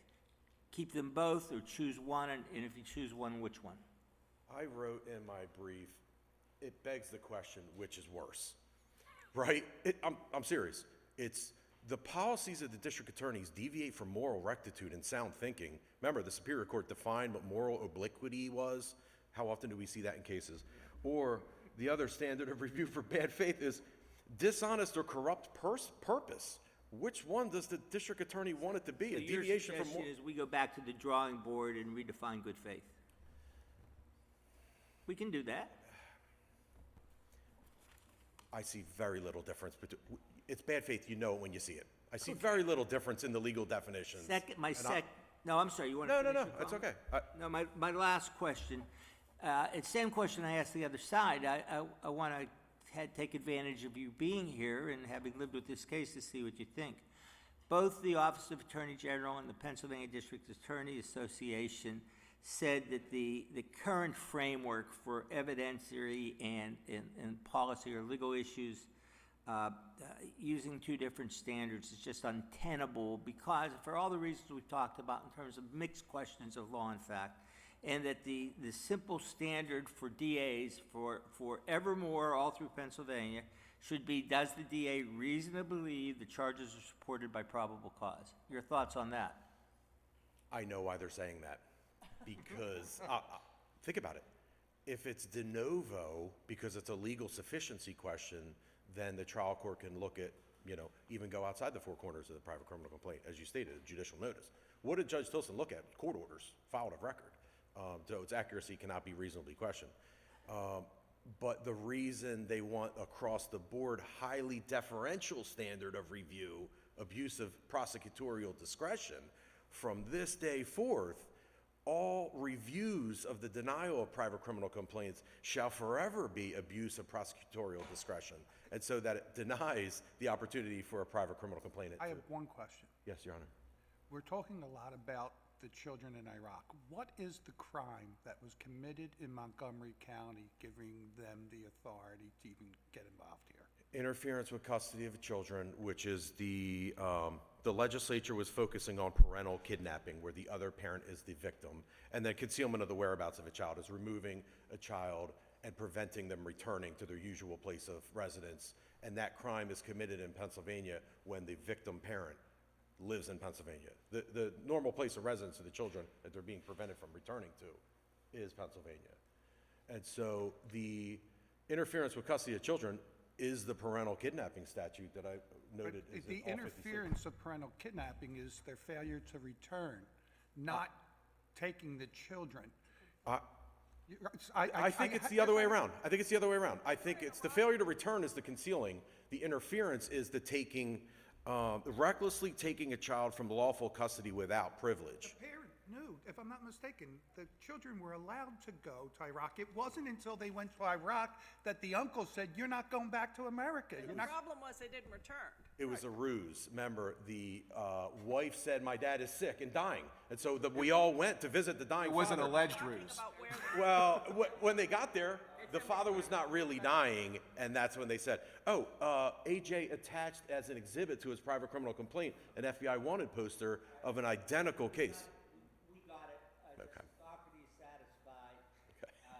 30 seconds if you need it. I think the horse is dead. Thanks, Chief Justice. I'm arguing it's an abdication of responsibility and the courts step in where the political branches fail. That's the mechanism in 506. The wanted poster, it's the FBI, it's the exact same case. The wife took the child to Egypt, and then the father said, you're not getting the kids back. Please remember the deterrent effect. The Commonwealth focused on taking her side, and there must be all these reasons why. What about his side? And the Lopez case earlier this morning, the prosecutor from Philly was saying it's a victim-centered approach, and I would ask you to do justice for this. Thank you so much.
Accordingly, just needed that break after the morning cases. This case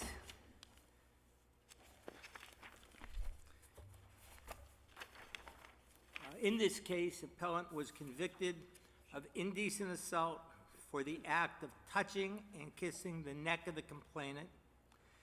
The Crimes Code defines indecent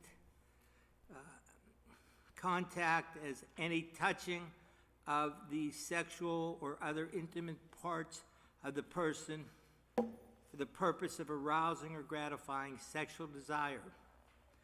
Appellant argues there was insufficient evidence because the neck is not a sexual or intimate body part. We granted review to consider whether the touching and kissing of the neck constitutes contact with other intimate parts, assuming arguendo it's not a sexual part, and as it relates to the crime. So if that's correct, Mr. Bradley, tell us what you have to say. Mr. Chief Justice, and may it please the court, my name is Spencer Bradley, and I represent Mr. Carl Gamby, and that is correct, Your Honor. The sole question we are here today to answer is whether the neck constitutes an intimate part under the definition in indecent contact. Essentially, this case is the result of a bad decision in Commonwealth v. Capo brought all the way through here. Commonwealth v. Capo held that the kissing, rubbing of the back, upper back, and the neck area would constitute an intimate part. This is wrong. Principles of statutory construction require sort of tools for us to guide what intimate parts means, because that's not defined. We know what a sexual part is. Those are related to our sex organs, the male and female genitalia. But what are intimate parts? Well, the principle of plain reading, what a normal person would see in an intimate part would probably be the breasts and the buttocks. The rule of leniency, because of this ambiguity, because what is an intimate part? Is it intimacy in the context of, well, we're intimate, we're hugging, we're close, or is it intimacy read along with that sex part, the sexual nature of that intimate part? The tricky thing is the language of the statute does not say intimate contact, it says contact with an intimate part. Correct, Justice Todd. And what is an intimate part? The part itself, ipso facto, would have to be intimate. Well, doesn't it depend entirely on the context? No, because within the context, that's covered by the actus rea and the mens rea of the statute. The context is what is criminalized for purposes of sexual gratification in the toucher. The part is what has to be touched. Otherwise, you're bootstrapping the intent of the offender to the part that's being touched. If I touch your hand in a sexual manner, that is now, with that bootstrapping of my intent to the part, ipso facto now a intimate part. Can we consider the fact that your client then took off his pants and chased her to her car? Or is that because it's after the fact, that's not relevant? Two parts to that, Your Honor. First of all, Mr. Gamby was convicted of indecent exposure. That is a separate offense in and of itself. Secondly, for purposes of indecent contact, for indecent assault, can that be a factor to be considered? Well, in this case, and this was raised in the Superior Court brief, and summarily rejected by the Superior Court in its memorandum, we conceded that there are two ways the Commonwealth could prove an offense, either an attempt theory or actual indecent assault. They proceeded under the theory of actual touching of the victim in this case. That constitutes indecent assault. If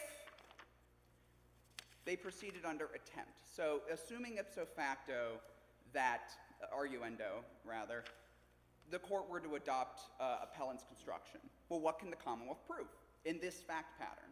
Well, they couldn't prove actual attempted, not actual attempt, they couldn't prove actual indecent assault. But they could proceed under a attempt theory because there was touching and kissing and then ripping off of the clothes and pursuit. That would be a substantial step combining, the law of attempt and, the bits needed for indecent assault together to substitute a conviction. Counsel, what about for the purpose of his arousing or sexual gratification? We still have to have the part. The part touched needs to be an intimate or a sexual part. His intent and respectfully the feelings of the victim are not what the language of the statute's talking about. Totality of the circumstance evaluation or analysis. He holds her, he comes behind her, he grips her from behind, kisses her neck, and insists she kiss him, and then pursues her naked. So how is that not actus reus as well as mens rea combined with the totality of the circumstances analysis for the waiver? Because, Your Honor, this goes back to what the statute is criminalizing, right? It's criminalizing the part that is touched is an intimate part, and it is read along with a sexual part, a sexual or intimate part. So there's two categories of what can be touched. We are not condoning what Mr. Gamby did. We are not saying that is kosher. We are saying for purposes of this specific statute, for what an intimate part is, because the neck and the upper back are not a sexual organ. About an intimate part. I'm sorry. Why? Let's remove sexual part because we know how they're defined. Tell me why it's not an intimate part. Several reasons, Your Honor. First, the dictionary. What a plain understanding of intimate would mean would be a sexual, related to sex. Things that are used sexually. But you have to be careful because you already have sexual. What if he's a foot fetishist and he's going after women's feet? Feet are not intimate parts normally, but in that context, would they be? And that is exactly one of our points in our construction is under the current state of the law, under CAPO, that is exactly the problem, is the feet are now an intimate part because of the subjective sexual feelings, the sexual desires of the attacker. What's wrong with that? Because that's not what the statute requires for indecent contact. It is touching the part for the purpose. It is not saying an intimate part is touched for the purpose of sexual gratification and it becomes an intimate part because it is touched for that reason. Mr. Bradley, we may have fortunate facts to get through this case and not have a conundrum.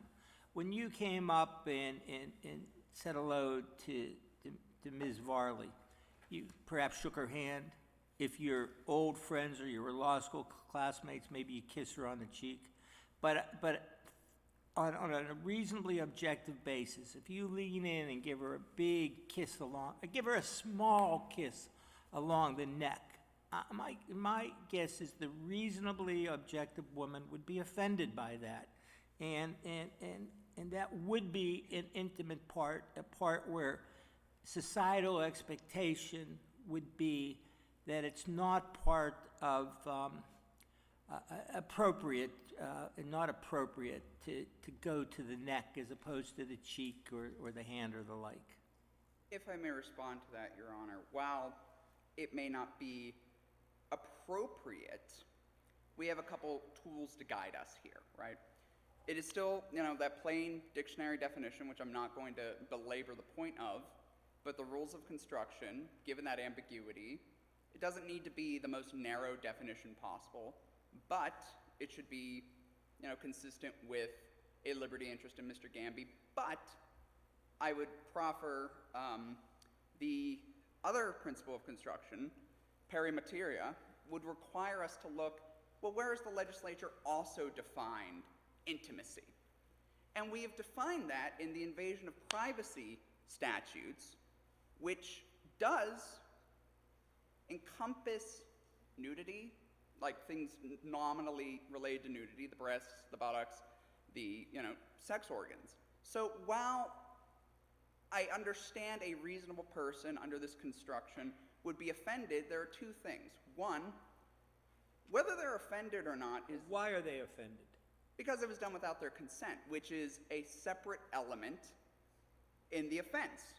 That's why indecent contact, when it's consensual, The isn't kissing an on the- offense. Kissing on the cheek or the shaking of the hands may be non-consensual. Now, you could say, well, they didn't have to hold their hand out.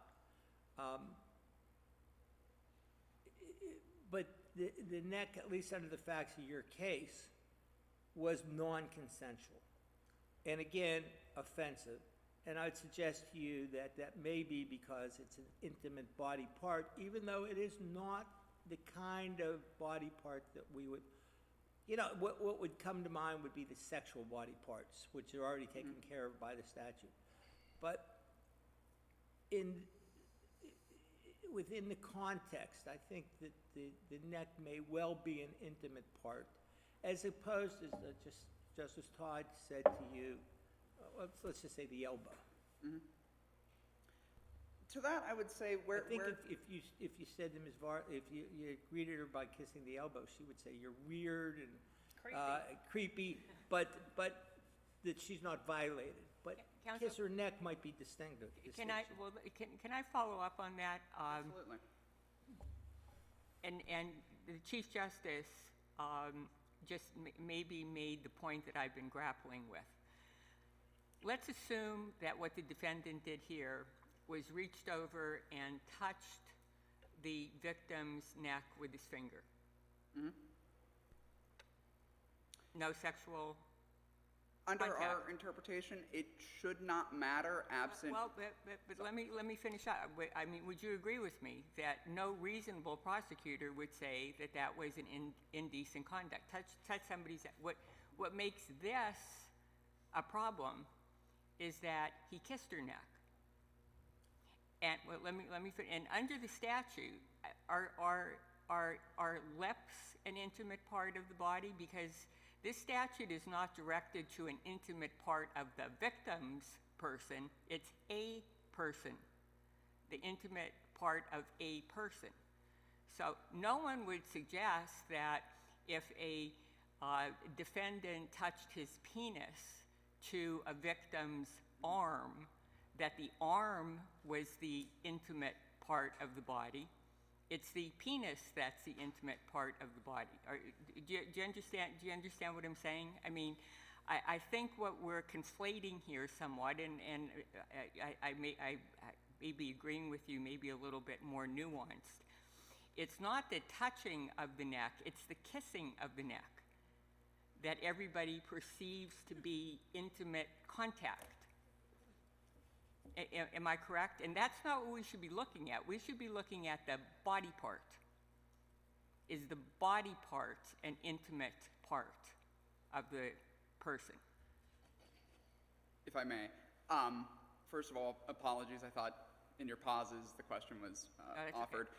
I would say the parts that are in contact would require sort of a independent analysis of whether each part in contact would then be a intimate body part. To your first hypothetical, the non-consensual touching of the hand to the neck, under the reasoning in Capo, as well as in, proffered in the brief by the Commonwealth, the neck is this erogenous zone of intimacy. So that would, under that construction, be an intimate part. The neck would be. Secondly, whether the lips would be. That's another question that may not be adequately before the court, but my reaction to that is still no. And the reason why is this. I thought you just told Justice Donahue that the neck is an intimate body part. Under Capo. But he's saying that can't be right. Yes, he's saying that can't be right. And I tend to agree with you in that context. I think all of these cases sort of accumulate the circumstances around the touching and then make a decision based upon those circumstances as to whether or not that was an intimate part of the body. But I don't think that that's how we should be construing the statute. I think what we should be doing is determining what are the intimate parts of the body. Otherwise, how is a person to know if they're violating this statute? Correct. The issue with this case, as I said previously, is the neck's not an intimate part. That is our position. The second hypothetical, it was somewhat nested in your question, Justice Donahue, so if I misstate, please correct me, was the issue here is his kissing of the victim in this case. Well, that would then require the lips to be found to be a intimate body part. And the reason why I don't think we can go that far is a couple. Common sense would be, can it be intimate if it is freely displayed as we walk about in our day-to-day? That is somewhat counterintuitive and is not necessarily tied to intimacy, because the mouth, right, is related to other very non-sexual Okay, so related your answer to my question would be, the lips are not an intimate part of the body, the neck is not an intimate part of the body, and consequently, kissing the neck is not a violation of this statute. Under this statute, correct. Counsel, can I ask to go back to the statutory construction point, because that's kind of where I live. I'm familiar with your opinion. I think you're misstating what the statute says. It says sexual or other intimate part. So all sexual parts are intimate. Not all intimate parts are sexual. So give me the definition of intimate part excluding sexual parts that you want us to adopt. Well, in that first part of the statute, sexual, I would say the correct construction of sexual. We know that. It's intimate we're looking at. Yeah. You have to exclude, based on the way the statute is written, I suggest you have to exclude any sexual part from the definition of intimate part. Right. Because all sexual parts are per se intimate, but not all intimate parts are sexual. So what is the definition of an intimate part excluding sex or sexual? And not only what is the definition, what are some examples? I'm not sure I want examples, but I'll take a definition. Yeah, I think Justice Robin has asked you a superb question. Under your construction, there are no intimate body parts. No. There would be. And where I was going with the initial question, I'm not attempting to dodge the reference of intimate via sexual. I'm trying to draw a dichotomy here. The sexual parts that were discussed would be primary sex organs. Intimacy are other parts related to not sexual reproduction, but the act of essentially private parts, dirty parts. Are you trying to say breasts and buttocks? Yes, those would be the examples that are consistent. But beyond that, none. I would have to say, under the way the statute is written, in concert with other definitions of an intimate part in the Crimes Code, no. If an individual, you're sitting and an individual walks up to you and grabs your inner thigh, not your crotch, but close enough, that would not be construed as an intimate part, or that would be fair game? That wouldn't be an intimate part. That would not be fair game. It may be assault, but it wouldn't be indecent assault. Exactly. There are other criminal statutes that can deal with these offenses, and depending on the circumstances, as Justice Todd, teased out of me, the circumstances surrounding that, inner thigh grab could lead to a adequate prosecution for attempt. Or counsel, or just to follow up, or in its infinite wisdom, the legislature could just take out these nonsense words, intimate parts, and because they could criminalize as indecent assault any touching of the sexual parts for the purpose of arousing or gratifying sexual desire. And I would venture to say, by hypothesis, they could even say, they could define indecent contact as any touching, period, for the purpose of arousing or gratifying sexual desire. They don't need this ridiculous language about intimate parts, which if we went around the room, we might get 20 different definitions about, right? Would you agree with that?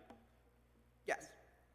And part of that is, But under the legislature did put the language in, and under your construction, if I think the breasts and buttocks are sexual parts, then intimate part has no meaning. They aren't sexual. They aren't sexual. They aren't sexual parts. and that would be our position is the breast and buttocks are properly conceived as an intimate part because they're a private part. Intimacy, one of its, less, to take sex out of our discussion. I'm probably going to get in trouble for saying this. I'm having a hard time understanding how the breasts and the buttocks are not sexual parts. Particularly, I think... Well, just to protect justice. I'm not going to... Yeah, thank you. Well, the General Assembly could, just to follow up on that, could save us all the pain by just saying X, Y, Z, A, B, C, D, E parts are within the meaning, instead of giving us the dog's breakfast of a statute about intimate parts, which any one of us might disagree with the other about. They could either do it the other way I said, right? Any touching of a human being for the purpose of gratifying, let the jury decide whether this was a sexual overture or not, or not. Or they could spell out the specific body parts that they want to be within the scope of the statute. What they don't get to do is leave it up to a jury to decide what intimate means. Isn't that the point? Essentially, I would contend that given the procedural posture in each of the four sort of horsemen of cases we're essentially asking you to overrule, that's where the sufficiency analysis failed, was these are bad facts. To a man, every single one of these cases are bad facts because they are bootstrapping, in all candor, creepy sexual behavior on touching. However, you are correct, Justice Wecht. The legislature could define intimate, it could define sexual. The legislature, through its infinite wisdom, does so sparingly. But Justice Wecht makes an excellent argument. He's essentially arguing for the unconstitutional vagueness of the statute. You're not challenging here, and the issue we didn't take was whether the statute is unconstitutional or vagueness. You're asking us to adopt a different definition of intimate. I would probably be very interested in exploring the constitutionality of the statute if you gave the Attorney General notice that you were going to challenge the constitutionality of the statute and went through that whole process. But you're asking us to adopt a definition of intimate part that, as I understand, includes sexual parts. No, I draw a distinct line. The definition I am asking this court to adopt is sexual parts, that part before the or, is related solely to the sexual genitalia of... Okay, so you define sexual part as sexual genitalia. In order to make sense of the or intimate parts, I have to. Okay. You don't consider the buttocks, regardless of what circumstances there are, to be a sexual part. For purposes of constructing this statute, no, I consider it an intimate part. Well, it circles back, doesn't it, to, again, and this goes to the whole problem, it's the circularity. In other words, if you have to define intimate part by going to the purpose of the actor, then you've simply circled back to the latter part of the definition. You don't need any of that other stuff. If buttock is always an intimate part, then you're just circling over to the purpose, right? Because if my high school football coach slaps me on the buttocks, it's not for the purpose of arousing sex. So that's all you need in this statute is this sexual purpose. It doesn't matter if it's a sexual part, an intimate part, or whatever. And so that's why you're, I think, on safest ground, minimizing the expanse of what can be an intimate part. I'm going to tepidly agree simply because there was a bit there. I would say, under my construction, your football coach example is spot on. The football coach that walks up and slaps a player's ass because, my apologies, does so solely for some form of machismo. And he grabbed me on the neck a lot too, by the way, an intimate part of my neck. Well, then we may have to have questions. That's where the intent Depends on the football.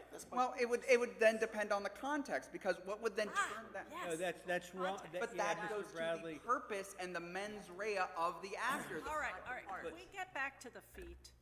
Let's say. I've been worrying about this part since I've started thinking about this. Okay, because we have the neck, you claim no go. intimate part.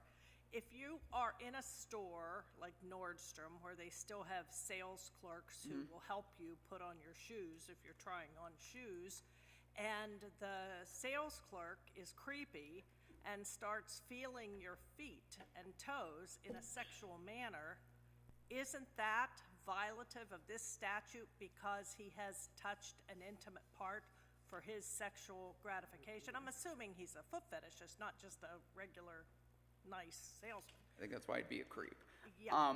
So how do you have to look at the context then? And I think we would, and I think in all candor, the somewhat narrow definition I am asking this court to adopt at this juncture would run afoul of that. That would not be indecent assault unless we, going to the somewhat vague point made by Justice Wecht, the line needs to be drawn somewhere, because then we start bootstrapping, well, what makes something intimate? Right, because it's the part is the part. The neck and the feet are in the same category for you.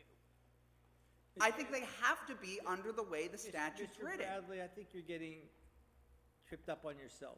Isn't it accurate that your position is that sexual part means something that causes reproduction, if you will? That intimate part then includes buttocks and breast because they're not sexual parts to you, and that's how you make sense of intimate parts. And therefore, regardless of whether you do it for purposes of arousing sexual desire, regardless, if you touch the neck, if you touch the back of the knee, if you touch the feet, you're not guilty under this statute because they're neither a sexual or an intimate part, regardless of your intent. Correct. That's your whole position. That is that position, We got it. unless there is... Yeah, I have one question. Absolutely. Why should we look to the invasion of privacy statute, where the legislature did indeed set forth a list of body parts that were subject to criminalization under the statute, under certain circumstances? Because the Statutory Construction Act requires statutes to be read in pari materia, which states statutes or parts of statutes are in pari materia when they relate to the same persons or things, or the same class of persons or things. My position is because intimate parts, has been defined elsewhere, that definition should be of guidance defining it here in the same way nudity is of guidance in determining whether a liquor establishment is violating its ordinances and its licensure to have topless dancers, whether it's a violation of invasion of privacy, criminal conduct, whether it's a violation of cyber harassment of a child. Nudity, all those parts in different areas of our statutes provides a definition of what nudity is criminalized. Here, well, what's intimate? As Justice Wecht said, we could go around this room and we're all going to have a different definition. The buck has to stop somewhere, and in a criminal context, the buck has to stop, consistent with the rule of leniency, in a way that doesn't lead the neck to be an intimate part. If the legislature has a problem with that, they can change it. They can define intimate. They didn't. Unfortunately, that's why we're here. All right, thank you very much. Ms. Varley? Thank you, Your Honor. And obviously, I was trying to ferret out examples. Nothing's personal.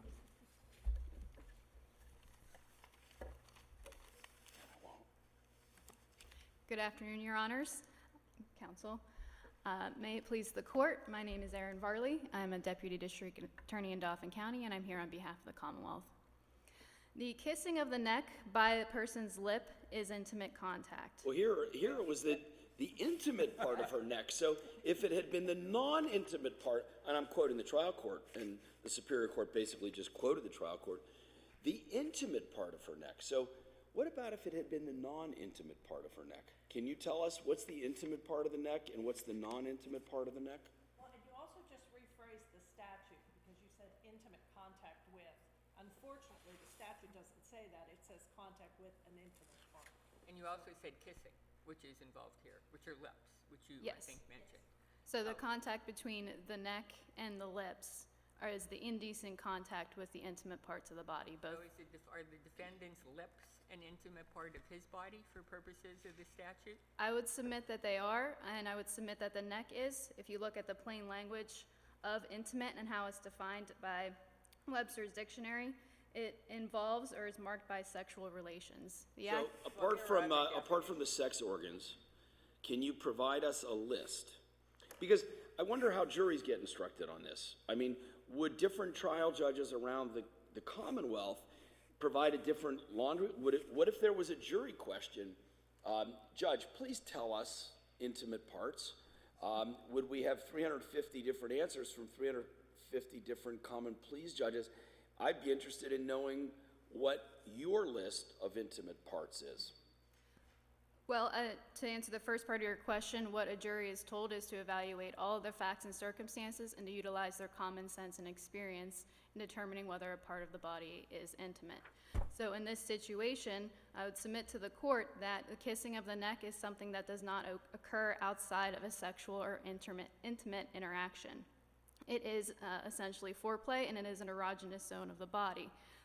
The jury, the fact finder, is allowed to consider that information as, in addition to the context and the circumstances, to determine what is, in fact, intimate. Would you agree with me, counsel, that the legislature could constitutionally have criminalized this behavior without defining at all, without specifying at all any part of the body? In other words, if a person makes contact with another person, quote, for the purpose of arousing or gratifying sexual desire in any person, unquote, there'd be no problem with that being indecent contact. The problem becomes when we leave it to judges or juries to just decide on the fly whether something's intimate. And the reason is, and I'd like you to react to this, isn't it just circular? Because don't we just allow the jury to just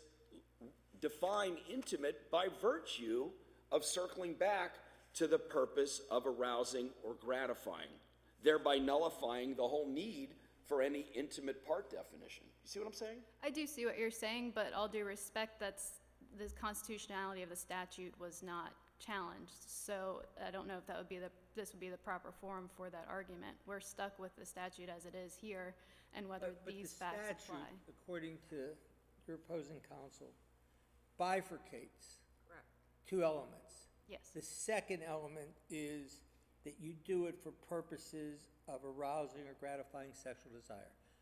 Put that aside, assuming arguendo he's correct and there's two elements to the section. And again, tracking his argument, where that leaves you is the limited question. So it doesn't matter if it's your lips or your penis that touches the other person. The question is whether the touching is of a sexual or intimate body part, regardless of what touches it. Do you agree so far? Yes. All right, so then the question is the neck, regardless of circumstances, always an intimate body part? I think when the neck is contacted by the mouth, then yes. And what if it's contacted by the hand? Yeah.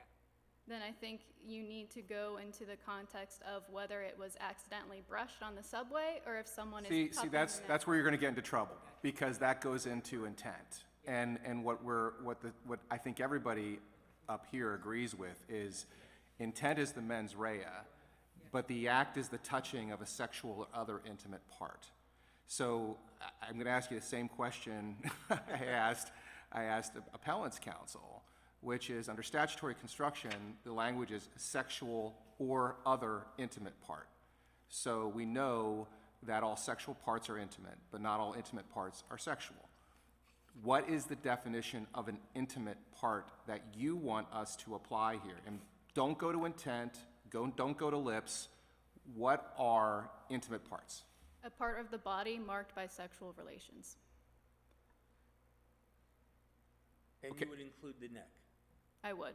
But you wouldn't include the feet, because in your view, the feet are a unique predilection.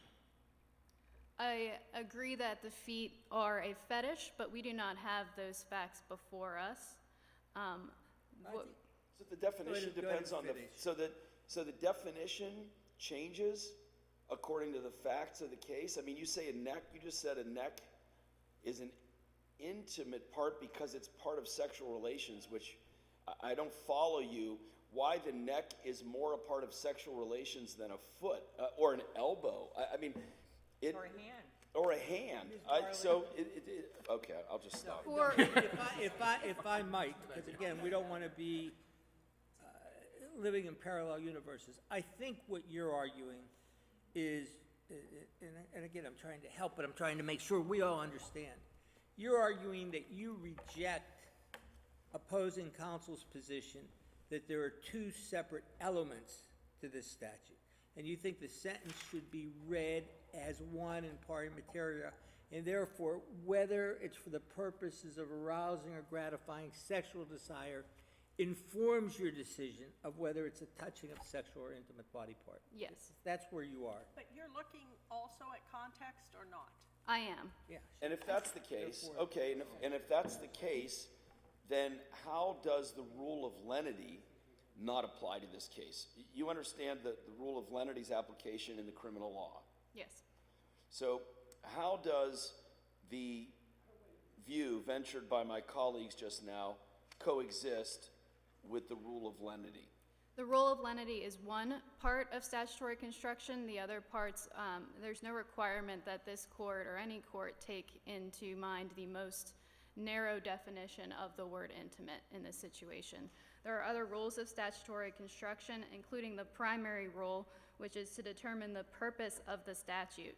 And the General Assembly specifically stated in the indecent assault statute that the purpose of the statute is to define more precisely the wide variety of behaviors that constitute indecent assault. Okay, is the upper back an intimate part?